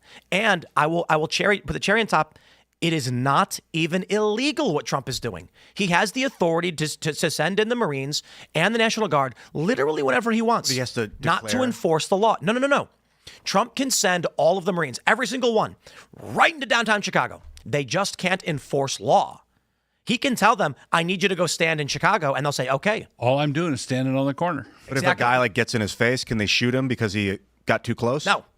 But I mean, what if the guy's aggressing on him? So are you saying if a Marine's life is being threatened, can he defend himself? Or he thinks his life is being threatened. Literally any human in the United States is allowed to do that. Okay. Except in Maryland. So a guy with an I was going to say M16, like it's 1970. You're allowed to carry guns in the United States too, Ian. Yeah. If you carried an M16, you're not going to have one of those because they made it illegal. But let's say you had an AR-15 and you were walking around West Virginia and a guy threatened your life or threatened you with great bodily harm, you can defend yourself. So my point is, I would not be happy if Trump sent all of the Marines into Chicago just to stand there. I'd be like, this is a waste of resources. It is cluttering things up. It's good for the economy, I guess. They'll buy a lot of hot dogs. Chicago, the businesses would be booming. There's better ways to go about law enforcement. But when they say, the estimate right now is that the Trump administration will send about 80 National Guard into each city. 80. I mean, come on, what is that? It's his first step. What he's doing is he's flying the flag. So, right. So Teddy Roosevelt sent there's a great story about Teddy Roosevelt who sent the Great White Fleet around the world, and Congress only apportioned enough money to send them halfway there, but he was flying the flag on all these international ports, Right. show of strength. And so Roosevelt sent the fleet to the other side of the world with half the money, and then told Congress, if you want the fleet back, then you're going to have to Appropriate the money. you're going to have to bring it back. Dude, So here's the argument. Trump wants to send. The estimate is about 80 National Guard in 19 cities. They will have no law enforcement capability. That would require the Insurrection Act. Or there's another act. I forgot what it was. There's two. Insurrection Act allows the military, National Guard. There's another one. I forgot what it's called. He's not doing it. What did we see in D.C.? Liberals complained the National Guard was picking up trash. He's allowed. Now, here's the issue. Gang, I'm telling you this. I'll speak for Chicago. I, as a Chicagoan, want the National Guard in my hometown, particularly in my neighborhood where gang violence and just urban street violence is bad. The argument, the play is, if two National Guard are simply unarmed, standing in the park, the gangbangers will not go there because they don't want to pick a fight with the military. Now, if it's local police, they don't care because they know the extent of where the police can operate. A lot of these gangbangers know they can go to Indiana, Wisconsin, Iowa, or St. Louis or whatever, and they operate out of the prisons as it is. But everybody, they all know, hey man, you don't want to. If you go and shake someone down with a gun and you do a drive-by and there's National Guard there, you are going to open up the can of worms. And so the idea is just put two National Guard to hang out and they'll avoid the area. Well, it works. That does work, but at worked what in cost? Well, DC is a different story. What cost? DC, What's the cost? The cost is you've got federal troops in domestic cities, and if the federal government goes psycho, you're. Okay, well, if they do, we'll complain about it when they do. That's not the way it works, dude. If they do, you're Incorrect. done. Could work. And when the Democrats did, are we done? And what are we doing about The it? Democrats were trying to put National Guard in all our cities to They did. They've done it. Activate Operation 57 or whatever the emperor does when he clicks the button, and now the Insurrection Act is open, and now everybody can shoot. You know that J.B. Pritzker did deploy the National Guard when crime got bad and affected the wealthy elites in Illinois and Chicago. You know that Barack Obama actually, I think it was Obama, facilitated the National Guard deployment into Ferguson during the Ferguson riots. During a riot. I get during a riot. And in D.C. is cool because, like, it was 1783 when there was a riot in Philly that I think it was James Madison. Someone was like, we need protection for the Capitol. We need to protect our Capitol with federal cops. That's why you can do that in D.C. And it was like a soft precedent to make people think it was normal to do in other domestic cities. It's not. Is the so when would it be appropriate for the federal government to deploy any amount of troops, be it lower level National Guard to higher level Marines? Like If there's a riot. Just a riot. If there's like something like a riot. What if Like an what if acute 20 problem. million non-citizens are illegally in our country, flying their own flags and just operating illicit businesses, drug trafficking, drug trade, and gang violence? I don't think it's acute enough. What if there's 800 dead? What if children are growing up in neighborhoods where they hear gunshots hitting windows and teenagers are getting murdered and doing drugs? Like, it's fascinating that if we went back to an older time when there were less people in the United States, no American city in the 1700s would tolerate the amounts of crime and violence that we have. I mean, they would go to war over it. Mm-hmm. One Native American coming they'd lynch the criminals back in the day. I mean, look at was it 1912 or whatever, that TV show? They're in the West, and a guy's accused of being a pickpocket, and without evidence, they just hang him on the spot. They throw rope over a post, put it on his neck, and yank him up. But that leads to a really important point that people miss about law enforcement. Ultimately, if you're not enforcing the law, not guarding, making the streets safe, everybody thinks the police force and the National Guard is there to protect the citizen. Ultimately, they're there to protect the criminal. Right. Because in Chicago for sure. Yeah, without this enforcement, at some point the people are going to revolt. There's going to be a vigilante recoil, and the criminals are going to be hung from lampposts without a trial, without any kind of due process. And what you're going to have vigilante justice. You're going to have lynchings. You're going to have all kinds of mayhem because the government won't do its fundamental duty of protecting the streets. You can see it in England, dude. You see it brewing in England right now. Indeed. They're headed for trouble. The king's just sitting on his hands. There is a problem in your country when you need to send in National Guard over these things. And maybe the end result is just we break down and it falls apart. I don't know. But I will say this. We had a culture war debate show live, and we were debating the Trump deporting Kilmar Burger Garcia, an MS-13 gang member who lived in Maryland. And, of course, the resident liberal who was from New York and on the show was saying, Trump shouldn't be doing this, it's wrong. And then a Maryland resident came up and says, you don't live here and know what we deal with MS-13, killing people and drug smuggling, the fear we have, the graffiti that tells us to be afraid. And then Trump takes one of these guys and sends him home. All he does is send him home. And then you say, we should be forced to live this way. This is what I can't stand about the whole debate right now on the National Guard issue. I understand there are people in Chicago who don't want the National Guard. I will happily debate them and say, how about I get National Guard in my neighborhood where my friends agree with this? And you don't get the National Guard in your neighborhood, and we're good. So I told this to Pisco. There was an area in Chicago where I grew up by Midway Airport. We had an area called the LeClaire Courts. It was predominantly black, and it was gangs. The Insane Popes was one of the gangs there. Gang violence, robbery, muggings, kids joining the gang. It was a terrible influence. And in my life, I have stories of my friends. I'm on the phone with my friend, and he's like, I'm watching someone drag a corpse through the alley. The next day on the news, they found a body in a dumpster. Friends of mine who died. People like my friend's brother who was forced to kill people because the gang made him do it when he was 13. Because don't worry, you get out of juvie in 5 years. So the area that was predominantly fomenting this crime was it was just north of 47th, and it was predominantly black. So the city, you know how they dealt with the crime? They bulldozed all the houses and kicked everybody out. And all the gangbangers and all of this criminal element were just moved to other areas in the suburbs. So they didn't enforce the law because they struggled with it. The police, who I have a certain degree of respect for, the Chicago police, but they are a largely corrupt institution. You had Burge, I think the guy's name was, who tortured people and electrocuted them. Oh, that black ops site.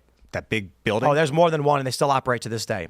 And the problem in my neighborhood was that when we would complain to the police about the constant robberies at our park, Vidum Park. Google it, look it up. You can see where I'm from. I lived on Laramie. Shout out to Jimmy Dore, who's from the same neighborhood, who lived 2 blocks away from me. No joke. When I was 3 years old, Jimmy lived 2 blocks away from me. That's crazy. When I found out, he was like, "You're from Chicago?" I'm like, "Yeah." So where? And I was like, by Vidum Park, my Midway. And he goes, "No kidding. Me too." Anyway, I digress. You can go look it up. The police would tell us, hey, look, man, if we arrest these guys, we're going to get in trouble for being racist. Not joking. They'd say, we can't be seen to just be arresting black people. And we would be like, we don't care if they're black, dude. We have friends who are black. That's not the issue. We're just asking to arrest the guy who robbed my friend. And they're like, but don't you get it? The people who are robbing you and selling drugs are all from the black neighborhood. And so they wouldn't do it. They wouldn't do it. So what did the city do? In 2009, they said, we're going to tear down these old, shoddy buildings and rebuild better ones for all of you. It'll be temporary. It wasn't. No, what they really did was they demolished the entire black neighborhood, forcing all of these people into Joliet and other suburbs, where my friends tell me the stories about what's going on now because the crime didn't go away. But the city of Chicago was like, why don't we fixed it as far as the city's concerned. Patrick. And so my argument is this. When Ian, you from Ohio, tell me that as my friends get shot and my other friends die of heroin overdoses, it is tyranny if we beg for help to stop it. I reject that. And I say, I'll tell you what, you don't got to have the National Guard in your neighborhood. But as a kid growing up, when the gangbangers would pull up and roll down their windows, flashing a gun and being like, what you is, boy? And then I'd be like, I ain't nothing. Leave me alone. They'd be like, and then they'd throw up a gang sign and shout out their gang and leave. The stories, man, south side of Chicago. Everybody knows. I would have loved it if there were 2 National Guard guys that literally just walked up and down Archer every day. I'd walk next to them as I went to the park. You telling me makes me want more vengeance on people. I'm a vengeant human. I was bullied as a kid, and I like to see people hurt for doing hurt. So I don't know. I feel you. I'm trying to be practical. My issue is there is an emotional component to, I just can't stand these uppity liberals in New York and billionaires like Pritzker going on TV saying Trump should not be sending the National Guard here. And I'm like, you fat piece of crap. There's a hot dog joint by where I grew up, and you can look it up. It's called L&M. It's on 47th and Laramie. I grew up on 49th and Laramie. And we were scared to go there for hot dogs because the windows were bulletproof and there were bullet holes in the window. And you know, look, this is the south side of Chicago. I think it's fair to say that life has been worse before in war and in times of crisis and famine. I get it. But that doesn't mean we don't stop the crime now, especially as people are growing up in these ways. Now, what you're saying reminds me of years ago when the federal government, people who don't have skin in the game, the federal government reintroduced the wolf into Idaho. Right. You know, oh great, yeah. The farmers were like, oh. And we thought, and we've got wolves in our area because of it, but our Idaho senator at the time proposed a measure to reintroduce the grizzly into New York State. So basically, in an orderly society, everybody should play by the same rules. You can't bet with other people's money, other people's lives. So if things deteriorate to a certain point where riots are normal, the crime is out of control, and you can have a deadly weekend in Chicago without a riot, you know, it's just my neighborhood in Chicago was a Democrat up until 2020 when it turned purple, and 2024 it turned red. Mm-hmm. This is urban liberal Chicago. Voted for Donald Trump in my neighborhood. And so I talked to my friends, like some of my homies from back home, they work here, we hang out. And I was literally talking to Andy, we grew up together at Vidham Park by Midway. And I mentioned part of the debate after the show ended, and he started talking about the suburbs, the gangbangers, they moved out, they're in the suburbs now. And he's like, pfft. And I'm like, could you imagine when we were growing up and we were trying to skateboard? Literally, that's what we were kids, and we'd ride around our skate. We'd play with Pokemon cards. We would skateboard. We'd go to the comic shop. And instead of having gaggles of gangbangers mugging us, there were a couple of National Guard just walking down the street. I was like, would anyone care? No? Not a single one of these people would have cared if there was a couple National Guard walking down the street. When I was in South America, I lived in Chile and Santiago, and that's the thing in there. It's all federal cops. So you see federales on the corner just standing there, and it is disconcerting in a way that it's like not all law is good. And sometimes if the federal government is evil and you need to be able to break their laws in seclusion in your community, and if there's feds everywhere, you can't. So that's my concern. I certainly, this was one thing I brought up in the debate. I certainly understand. I said weed as a Schedule I drug seems kind of crazy. I'm fairly libertarian, but I think we need cultural solutions. I'm over like a Ron Paul guy. Like, abortion shouldn't be illegal. It should be unthinkable. I'll throw it to Wade Stotts, who made the argument, a constitution is what constitutes the people. And by the time you get to having to write down what your laws are, your people are already breaking up morally. I think the proper way society should function is just everyone just agrees abortion is bad, so it doesn't need to be on the books. Nobody would dare do it. Same thing is true for marijuana. So I agree that like some dude who's got a small bag of pot going to prison is not helping your society. It's not fixing the problem. I don't want people going around and smoking pot all the time, which means, now I'll throw it to Moxie Marlinspike, who answered the question when I interviewed him 10 years ago or whatever. Why is it bad that we have mass surveillance? And he said, sometimes we decide as a society that laws need to be repealed. Whatever that law may be, it's not the point. How do we figure out the law needs to be repealed? Prohibition is a good example. It's because people were drinking and they recognized they were okay with drinking. If the government spied on you 24/7, no one would ever touch alcohol again, and alcohol would remain illegal forever. Some people may want that to be the case, but the point is to recognize that in a functioning republic, we sometimes say, you know what, that law does need to be changed, but how do you know unless some people sometimes break it? So there has to be some tolerance. The way I describe protest, for instance, is I say that far-left activists should be allowed to obstruct streets, link arms, and, wear the chains or whatever. Allowed in the sense that we don't beat them or kill them or lock them up for life. No. When you chain yourself to a door, we tolerate that and say, okay, now we're going to give you a minor charge for disorderly conduct. You've crossed the line, but we recognize tolerance for civil disobedience because there needs to be pressure release. Otherwise, people get violent, and then you get shootings and chaos. So a Republican system that we have will say, you're not supposed to block the street, but we get why you're doing it. We're going to give you a slap on the wrist. We get it. It happens. We'll clear it out and try and be reasonable in your discomfort and your efforts towards assembly and speech. We don't want a 1984 society where no one can do anything, can't express themselves at all, and then it ends up with a lunatic just ramming a car into a building. Yeah. So I'm just thinking about the levels of crime to wrap in it the up, United please. States right now, because we do need to do something. Oh man. Well, I'd love to go on to the next story too. I don't know personally. I don't know if National Guard equals solution. I don't know if military equals solution necessarily in the domestic. We'll see. It actually, this is the point I was making. Perhaps it just signifies when you get to that point, your society is breaking apart as it is. I do think with the, it was funny, another component of the debate was that the population is collapsing. Oh, that's why crime was down. Yeah, that was an interesting point you guys made earlier. And Or it's- one of and the reasons why crime has been Well, descending. so tuberculosis is breaking out in Maine right now, and let's actually, let's do an. Let me pull this one up. This is actually a really important story. This has to do with immigration. Fox News reports 3 active tuberculosis cases reported in Maine as deadly disease continues to tick up across the country. TB killed around 1.3 million globally in 2022. As in the last year, I believe there are about 10,400 cases of tuberculosis in the United States. That was a high. It had been going down after 2011. It is now at a considerable high. I don't want to say it's a record or anything. I don't know for sure, but it is very, very high for this country. And there's a very obvious reason why tuberculosis is so high right now in the United States. Would anyone like to take a meandering guess? Maybe immune systems being destroyed from the last 4 years. No, illegal immigrants. Illegal immigrants. That maybe too. The mass importing of people from third world countries where tuberculosis is more common, as the United States has antibiotics and extremely easy to eradicate.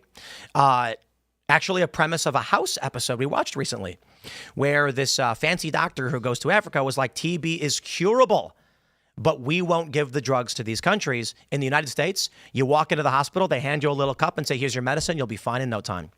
How is it then that TB is on the rise? We imported tons of sick people from the third world. Now, here's what gets scarier. The rate of increase, the amount of tuberculosis cases should actually be going down considering fertility is down. Another point that was made in the morning debate, that when we say something like, hey, crime is down, the argument from the liberal, crime is down, meaning we've done a good job of stopping violent crime. Well, that's a spurious correlation. The data suggests many things, one of which is with lower fertility means less young people. The population increased only because of net migration from adults. Crime is typically perpetrated by young men. Mainly older teenage males commit crimes. When fertility declines, 20 years from that point, you will have a smaller number of older teenage males, meaning your crime rate will go down. It does not actually mean that crime as a percentage has gone down or you've done anything good as a society. It actually is bad. So when tuberculosis is up, when population is down, it's indicative of a higher rate of transmission, largely among illegal immigrant newcomer population. This is really bad for the country.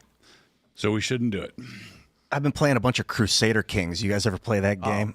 No. And it's just all about conquest and just ripping people out of their homes. You're just a king in the Middle Ages. The way you would handle an immigration crisis. I mean, really? In 1700? What you would do in 1320? You play Civilization? With a sword. Dude, it is With a all. sword. It is, yeah, That's that's how the you fast way. I mean, that's the ultimate way. You know what I love? Civ 7, Civilization 7's bombed. And I guess Firaxis is firing tons of people because of how bad the game was. I guess it's what happened. We have a competency crisis in this country. But I will say this. To anybody who's played the Civilization games, notably after, I think, 4, when they introduced borders. You played Civ, right? All of them except 7. Yeah, I haven't played the newest one. I ain't going to play it. Okay, so anyway, for those that are not familiar, Civilization is a recommendation for all of your children who are old enough to use a computer. Keep them off the internet, but Civilization is great. I say 4, where you get Leonard Nimoy reading all those famous quotes. 4 was fantastic. I love it. So you build a city. The game is basically, it starts with a single individual pioneer or settler. You build cities, you create your country, and over time you build a nation, advance technologically, and there are other nations you're at war with or allied with. The game is Civilization. It's fun. Well, in the game, someone will come to your border And you will then have a meeting with their king, and maybe it's Caesar, maybe it's Abraham Lincoln, who knows? And they will say, I propose open borders between our peoples. And sometimes it's worth doing. That means your people can move through their country and explore, and their people can move through your country and explore. But for anybody who's played the game, the people who developed it understood something. You will meet a rival nation on your border. They will ask for open borders. You will agree. And you'll start to notice military armed individuals from their country come through your country and then kind of just stand there. And there's one guy standing like that. They put their military guy near my city, just standing there. What's he doing? And you'll say, well, I guess we have open borders. What's the big deal? The next turn, another guy. The next turn, another guy. The next turn, another guy. Then there's like 7 military units from their country in your country through open borders. And you'll send an emissary to their leader and say, what's the big deal? And they'll say, hey, we have open borders. What's the problem? The next turn, they attack you and take over your cities. You open your borders. Slowly they come in and tell you everything's fine. And then once they have critical mass, they say, we're declaring war on you. And then you take over your city and you lose your country. Anecdotally, That's civilization. One of the games, I think it was Civ 5, they made it so when they did do a surprise attack on you, all their units got moved out of your country by default. It was super cheap because that's not what happens in real life. In real life, they're already here. So, and that's the point. Yeah. It is a really fascinating game where you can take over their country through culture. Yeah, that's a cool. That's what America likes to do. Yeah, and science. I like science. Science because you can build the best military with the best science. You can build the best culture with the best science. I love that game because my strategy was always leave me alone, very libertarian American style, and I would mass industry, technological development, mass militarization, but never war. And then when the country was stupid enough to declare war, I'd nuke them. The reason I brought up the game, video games in general and games, and just because it's such a traumatic, like it's this experience of this mass migration over the last 4 years has been such a traumatic on my psyche. I mean, I'm constantly thinking about like, how do we deal with it without dragging people out of here? But you have to drag people out. So northwards of 12 million in Biden's 4 years, north of that, that's 6 Idahos. And one Idaho is too many. You can destroy an entire country. Like Romans, not all countries are destroyed by an invasion or a plague. Sometimes you're destroyed because the fabric of your society has been distorted to the point of destruction by immigration, rapid immigration. Actually, I just want to clarify. It was a joke. Idaho's actually awesome. Yeah. It's fantastic. What is? Idaho. Yeah. It is. Thanks. I know people who have moved there because it's good family. Yeah, Idaho's It's great. I knew it was a joke. Yeah. But there's going to be someone out there being like, how dare you, Tim? Idaho's great. I know. Idaho is awesome. A lot of wide open space. Potatoes. So I'm looking at like, how do we handle now? I'm like, immigrants are coming here and bringing disease to our country now. Handle And immigrants by deporting them. 55 million visa holders. Yeah, if they so much as sneeze wrong, they need to go. Right? If they don't, So like a tourist shows up and they're just like, I'm very great to see your country. Achoo! Out! well, if they don't cover their nose, yes. if they sneeze on someone, gotta go. I mean, look. I'll go so far as if my cat sneezes, they're out. Yeah, there you go. But look, the point is, we need to use every legal means necessary to remove the people that are here illegally. And if you have a visa, you are here as a guest. So if you break any of our laws, you do anything that is counter to American, that will not benefit America or that will harm America, you just gotta go. And I've said this a bunch of times, just like we were talking about with Hyundai.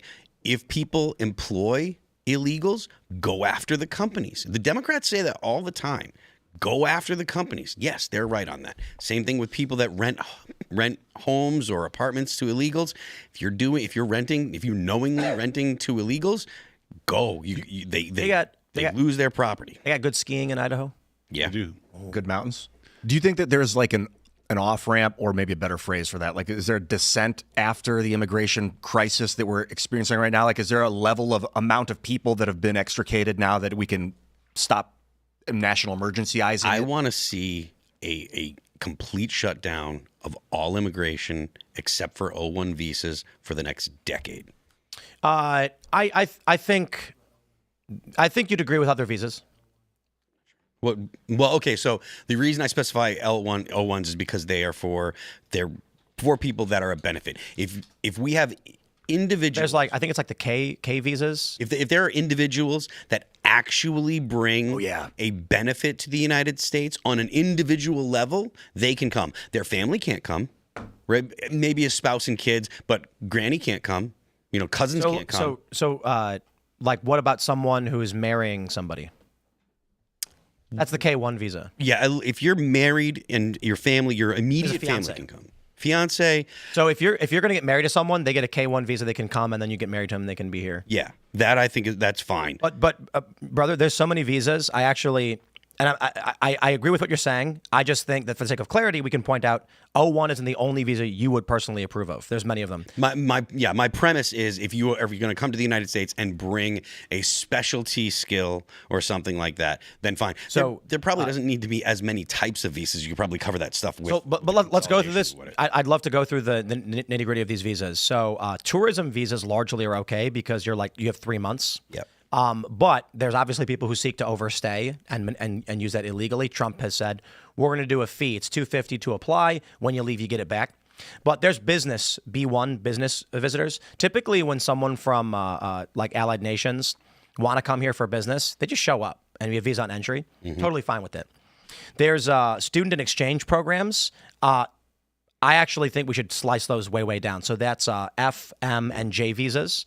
I don't really care about having all these Chinese exchange students coming to the United States. Anyone that's a visitor, they should either get like an air tag or an app in their phone, so that way the federal government can monitor their location. You're not a citizen. You don't have the right to privacy. Let's play that game too. Like if you come here on a work visa, then we get to put an ankle monitor on you. Yep. I mean that figuratively. Like we should be able to track. Like you do not have the same rights. You are a visitor.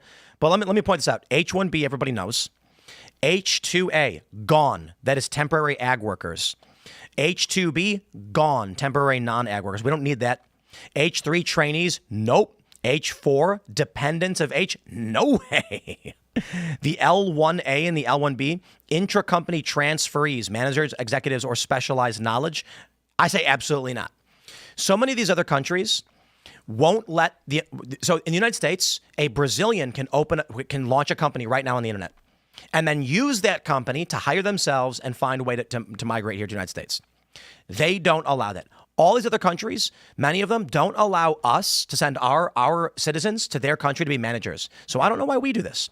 Now, there is the O1, extraordinary abilities, O2, support for O1 visa holders, O3, and the dependents of the O1. So the O visas we're largely okay with. We're talking about like you're a rocket scientist coming here, the staff members of the rocket scientist, Elon Musk or whatever, and the dependents, okay, you can't tell them they can't have their kids. I'm actually helping sponsor the guy who invented flash Joule heating process. There you go. Yeah.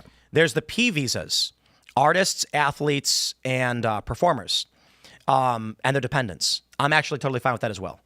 The issue there is just it's got to be legitimate, qualifying, and they got to basically pass the test. Okay, so which is if someone says I'm an extraordinary athlete, like we're literally talking about a baseball player from Japan, golfer, best of the best, world record breaker, and they're like, I want to come and play on the American team or golfer. I'm totally cool with that. No mariachi bands. No. What if it's the best mariachi band? Nope. Bro, mariachi bands are awesome. They can be, but they can be skilled musicians, but I'm not a fan of mariachi. American mariachi bands. And then there's the R visa holders. Do you know what R visa holder is? Religious workers. No. Depends on the religion. Missionaries. So I'm actually, I say no to this completely because I don't think the government should create a special class for someone on religious grounds to be here. You're either here for a legitimate tourism reason, but this argument would be that Muslims can come as missionaries to the United States, and their right to be here is simply because they're Muslim. I don't care if they're Christian, Muslim, Jewish, Buddhist, Confucius, Taoist. Whatever. Yeah, Taoist. Yeah. Feeling Taoism lately. Like someone being like, I should get to come to your country. Why? I'm a Taoist. It's like, no, come on. Simply because you believe something. No. No, you should allow Christian missionaries to come.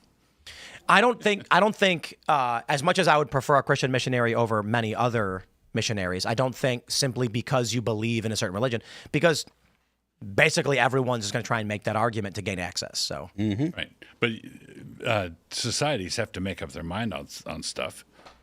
Sure. And one of the things we could make up our mind on is that Christianity is a blessing to society and other religions aren't.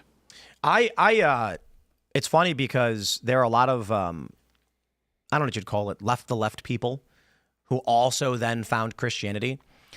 I don't know if I trust them, but I'm not gonna blame someone for bettering their life. And I personally know people who have been saved by Christianity. I personally don't know people whose lives have been damaged by Christianity. I've not heard stories like that. I know drug addicts and former gang members who, when they came to Christianity, they were saved. They live good lives. The book I did with Christopher Hitchens, the title is Christianity Good for the World? And I think the answer is resoundingly yes. I happen to believe I don't want to make a pragmatic argument simply for Christianity because I'm a preacher. I want to say we should believe it because it's true, not because it's helpful. Because, like you said, people can argue lots of self-help things are helpful, but basically you have to, at some point, missionaries are a thing. Christianity is a missionary religion. If we don't want some country that we have a trade agreement with banning Christian missionaries from America going there, then I don't think we should ban Christian missionaries coming from them. The historical revisionism is interesting, and it's funny that Christians allowed it to happen. When you hear these stories from the leftist activists about like the oppression of the Native Americans and all that stuff, and it's just like, listen, I'm not going to sit here and say that the law of 1600 was something we'd uphold today, okay? I mean, bad things happened across. The wars were bad and people did bad stuff. We get it. But how are you going to defend child sacrifice rituals and like ripping people's hearts out? I'm not saying all Native Americans were bad, but this argument that European Christian colonists were uniquely evil is just like, spare the Aztecs were one of at least the history tells the story that the Aztecs, who knows what they really were, but the Spanish tell us. We've all seen Apocalypto. Yeah.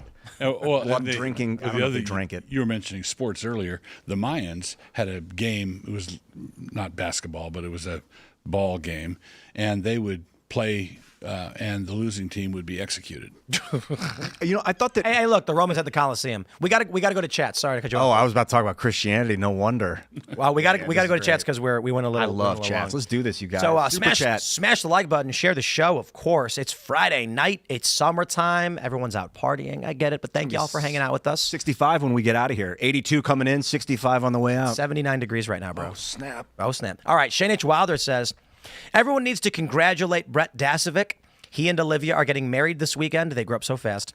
1 minute they're talking about person of interest. The next they're getting hitched. Congratulations. Freaking rock. To our very own Brett Dasovic of Pop Culture Crisis getting married. That's wonderful news. If you've never had a conversation with Brett, you should. He's an excellent conversationalist. Smart feller. Cool guy. Hops and Bruce says, I played drums on a cover of Sweet Home Alabama at a RCC family camp that Doug Wilson sang lead vocals in early 2000. Is that true? Yeah. Birmingham, they love the governor. They sure do. What a great song, man. Yeah. I don't know, man. That Neil Young guy. Southern man don't need him around anyhow. Yeah, that's one of my favorite lines. It's so good. The story was that he wrote a song ragging on the South. Is that what it was? Yeah, he wrote a song called Southern Man. Yeah. And bullwhips cracking and everything. And Leonard Skinner gave it right back to him. That's cool. Oh, man. All right, what do we got here? St. Miles says, Tim, ask your guest about the Bank of America burning in the 60s. The Bank of America burning in the 60s. There were a number of burnings and bombings. I don't remember that one. There was the Capitol in Washington, D.C. was bombed. That was in the 80s, though, wasn't it? I think it was Early earlier 80s. than that. And then my high school in the 60s had an SDS chapter, Students for Democratic Society, which was basically a terrorist organization. Wow. It was a turbulent. It really was a turbulent time. This is 1970, February 25, Bank of America branch in Isla Vista burned. It was a big deal, 1970. And did it ring a bell to you? We got Guido. He says, my little girl will be 16 tomorrow. She helped create an orchestra in our small town. Hey. She helped me restore her truck, and she gives me hope for Gen Z. Happy birthday, Abby. Oh, nice. Shout out. I am envious. I have very few regrets, if any at all. But I wish my wife and I had our kids sooner. I wish we were doing family stuff a lot. Everybody says that, and I'm like, Yep. Today, my daughter's, everybody says it's not the first time, but she was on her tummy kicking her feet going, da, da, da, da, da. yeah, she got good rhythm. And she's singing. We play music for her.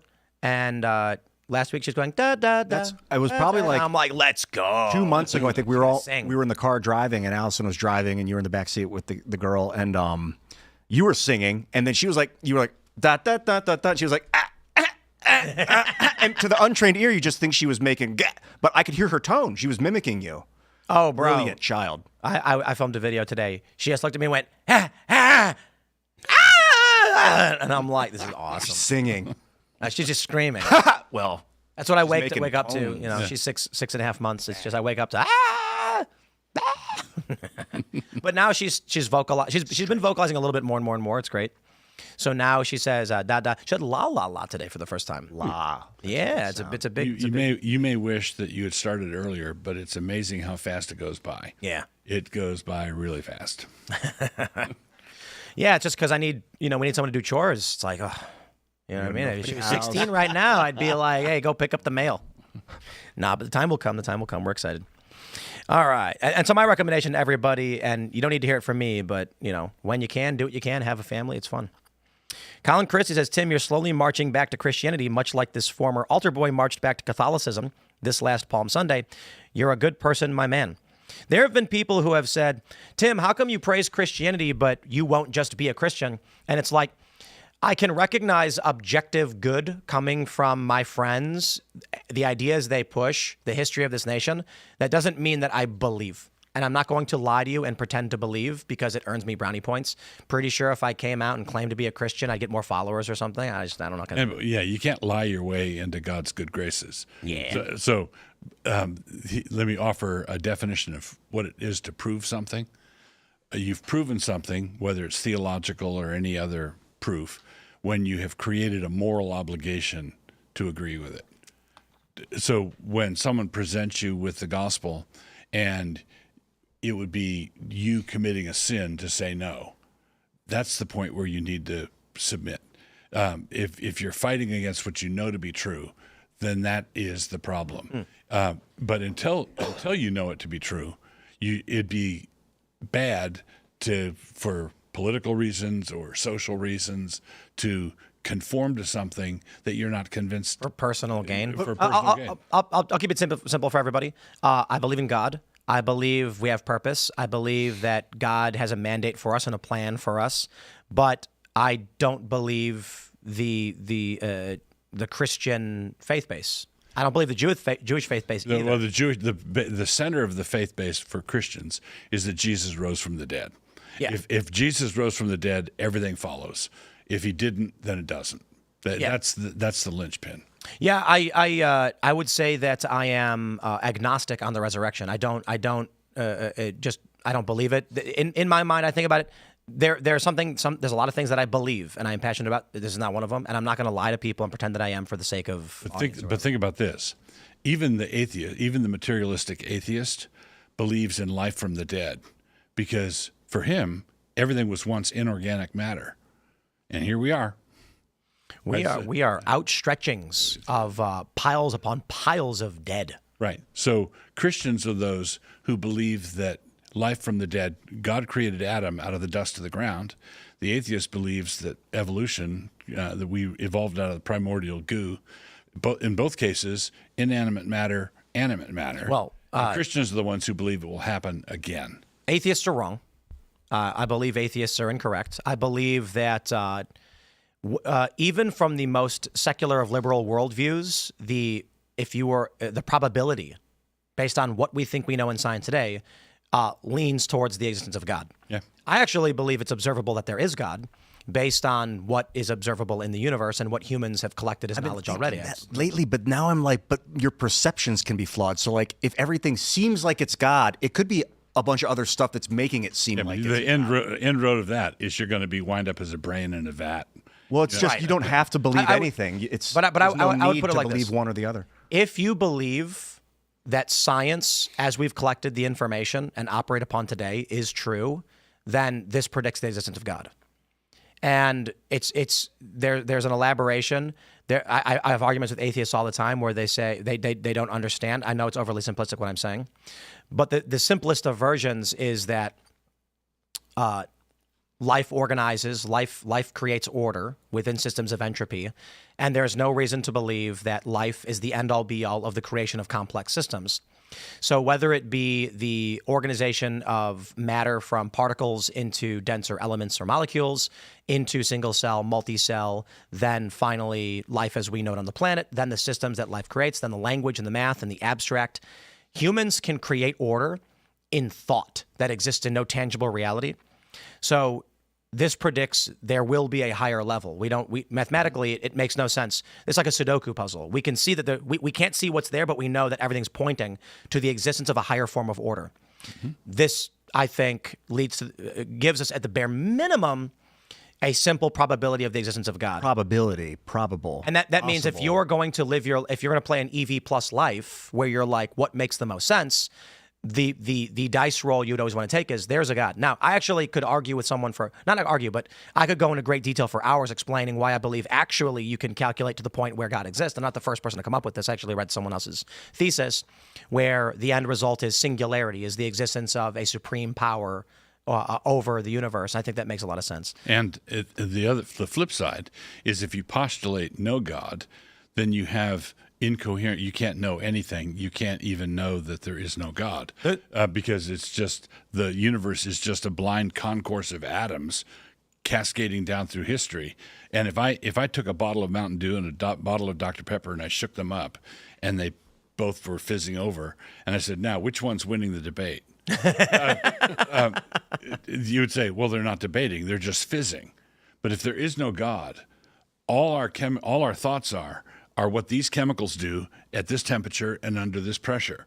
And I therefore have no reason to believe my thoughts to be true, and therefore have no reason to believe my thoughts are composed of atoms. This predicts a God. Yeah. So let me. I try to explain it.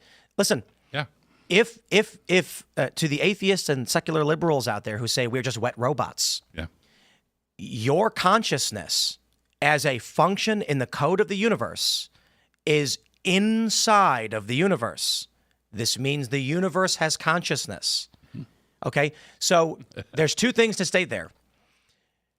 This predicts the existence of higher degrees of consciousness, which isn't necessarily God, but also that if you, like, are you familiar with I believe you're probably familiar with Einsteinian God. Yeah. This is simply that the universe may be God itself. God may be the logic and the code of the universe, the logos, whatever it may be. Christians, I believe, I'm not going to speak for you, but that we are in the image of God. God has a form of man of some sort. Yes. I believe that God is infinite, and we can only perceive a small component within what is possible in our minds. But imagine there is a computer that is programmed by a man, and this computer is capable of simulating a universe. In Grand Theft Auto, for instance, the people that walk around in this game and say things are not singular ensouled entities. They are actually the exact same as the brick wall next to them as far as the code is concerned. If you are a liberal, secular atheist who thinks that we're just wet robots living within the universe, your consciousness is a piece of the universe. The universe has consciousness. So just start to explore that and take it to its logical conclusions. The expansion of life as we know it, we don't believe we're the end all be all of consciousness and intelligence. So this suggests there is likely a higher degree. If you look below us, from ants to microbes to dogs to squirrels, we can see varying degree of consciousness. There's no reason to believe that humans are the supreme form of consciousness or conscious entity. The universe has consciousness within it. We, as components of the universe, prove that the universe has consciousness, and there likely exists higher forms of consciousness than ours. If we look at the scale of the fundamental particles as it scales up in physical reality into humans, this predicts it moves towards a singularity, a higher power above all, and forms of order we can't comprehend, infinity. So I'm oversimplifying it. Well, that's the thing about agnosticism, is it is simple. We need someone to play the organ here. Give But an invitation. I will say this, and we'll get some more super chats in. Everything I've stated This is why I don't follow Christianity or believe in Christ or anything like that. None of that predicts the resurrection of a Christ as what I'm describing. All I've done is, I had a little bit of theology when I went to Catholic school, learned a bit about what they were saying, read science and quantum physics, read some philosophy, thought about it for a bit, and I was like, now, I'm not going to pretend to understand the universe, but certainly all of these pieces together, like a Sudoku puzzle, predict that there is a higher power, or at least the probability lies in the existence of a God. And then if you vape, I was going to say, and then you vape DMT. And, Well, then I would want to say, and this God is a father. And in Francis Schaeffer's title of a book, he is there and he is not silent. So God is not closed off from us. He reveals himself. This is why I don't like being called a deist. People have said, oh, you don't follow Christianity, but you believe in God, so you're a deist. But deists believe that God does not intervene. I believe God intervenes. Mm-hmm. And I'll say it in the exact same argument I made.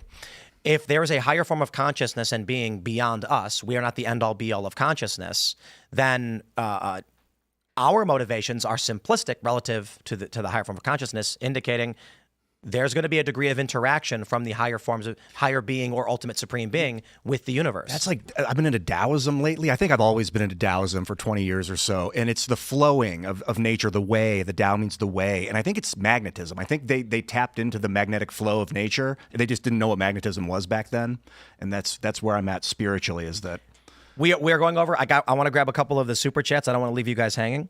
So let's read this. RT says, started a new tradition. I'm currently making a baby while watching the show. Oh, holler. Turn it up. Bruh. You hear my voice, baby. Please stop cutting the camera to Ian. It's making this difficult. You'll remember. It'll get easier in the future. Keep watching. So we have a tradition when people's children are being born, they'll chat into the show and say, my child is being born right now, and we read the chat for them. And so, wow. New tradition. They're going to make it. Sorry about that. Serge, nice job. It's pretty crazy. I mean, someone with so many grandchildren and children certainly understands this, but 1 year ago, my wife was pregnant, and she had been pregnant for a few months. And so the baby has been here, despite her only being about 6 months old. She's been here much longer than this. She's kind of like 15 months old. As far as we are concerned, with the conversations we've had and the way we've acted, the baby has been here the moment my wife was pregnant. If the baby had a neural implant from conception, you would know that it was a living creature communicating with you from like 2 months. Ian, all you have to do is put your hand on the pregnant woman's belly and you will know. Well, you'll feel it moving. But once you have a conversation with it, you'll realize, oh, it doesn't start being alive at 9 months. You know that it's alive long before. And probably conscious well before. 100%. It's reactive, absolutely. So let's grab one more. We got Big Lean. He says, for every illegal you find at your company, you're fined $1 million. Every illegal from your country we find, increase the tariff on you by 0.1%. I will say this. If the illegal immigrant defrauded the employer, I don't blame the employer. If someone went to apply for a job and they had an ID and said, I am a citizen of this country and I'm legally allowed to work here, I don't blame the employer for that, because they're defrauding you, they're tricking you. If the employer is proven to be complicit in the hiring of illegal immigrants, then 100% yes. But it is Friday night. So we're going to wrap it up there, my friends. Smash the like button, share the show with everyone you know. A lot of great stuff happening. We're working on a bunch of new projects. The Culture War, of course, the live shows are all being planned. The next 2 shows currently being set up. Capitalism versus anti-capitalism and dating in the modern era. A conversation about men, women in the workplace, and family. It's going to be a lot of fun. And the 13th, we're having another great Game of Skate event at the Boonies. It's going to be fun to watch. Smash the like button. Follow me on X and Instagram at Timcast. And subscribe to my new YouTube channel at Tim Pool, which may end up being random whatever content that I feel like posting. Doug, do you want to shout anything out? You can find what I'm doing at dougwills.com. Pretty much everything I'm involved with, New St. Andrews College, Logos School, Canon Press, can be found there. Great to meet you, man. Thanks for coming, dude. That was awesome. Hey, maybe one day in the future we'll go deeper on theology. That was super neat. Yeah. I met Ian Crossland. Was that? Great being here. Thank you. Thanks, dude. If you guys can follow me at Ian Crossland, it's a pleasure to be part of this. So thank you for coming. I'll see you later. I am Phil That Remains on Twix. The band is All That Remains. You can check out the band on Apple Music, Amazon Music, Pandora, Spotify, YouTube, and Deezer. Don't forget, The Left Lane is for crime. We'll see you all. We might have some clips on the weekend. I'm not entirely. We definitely have clips up throughout the weekend. Then we're back Monday, and we'll see you then.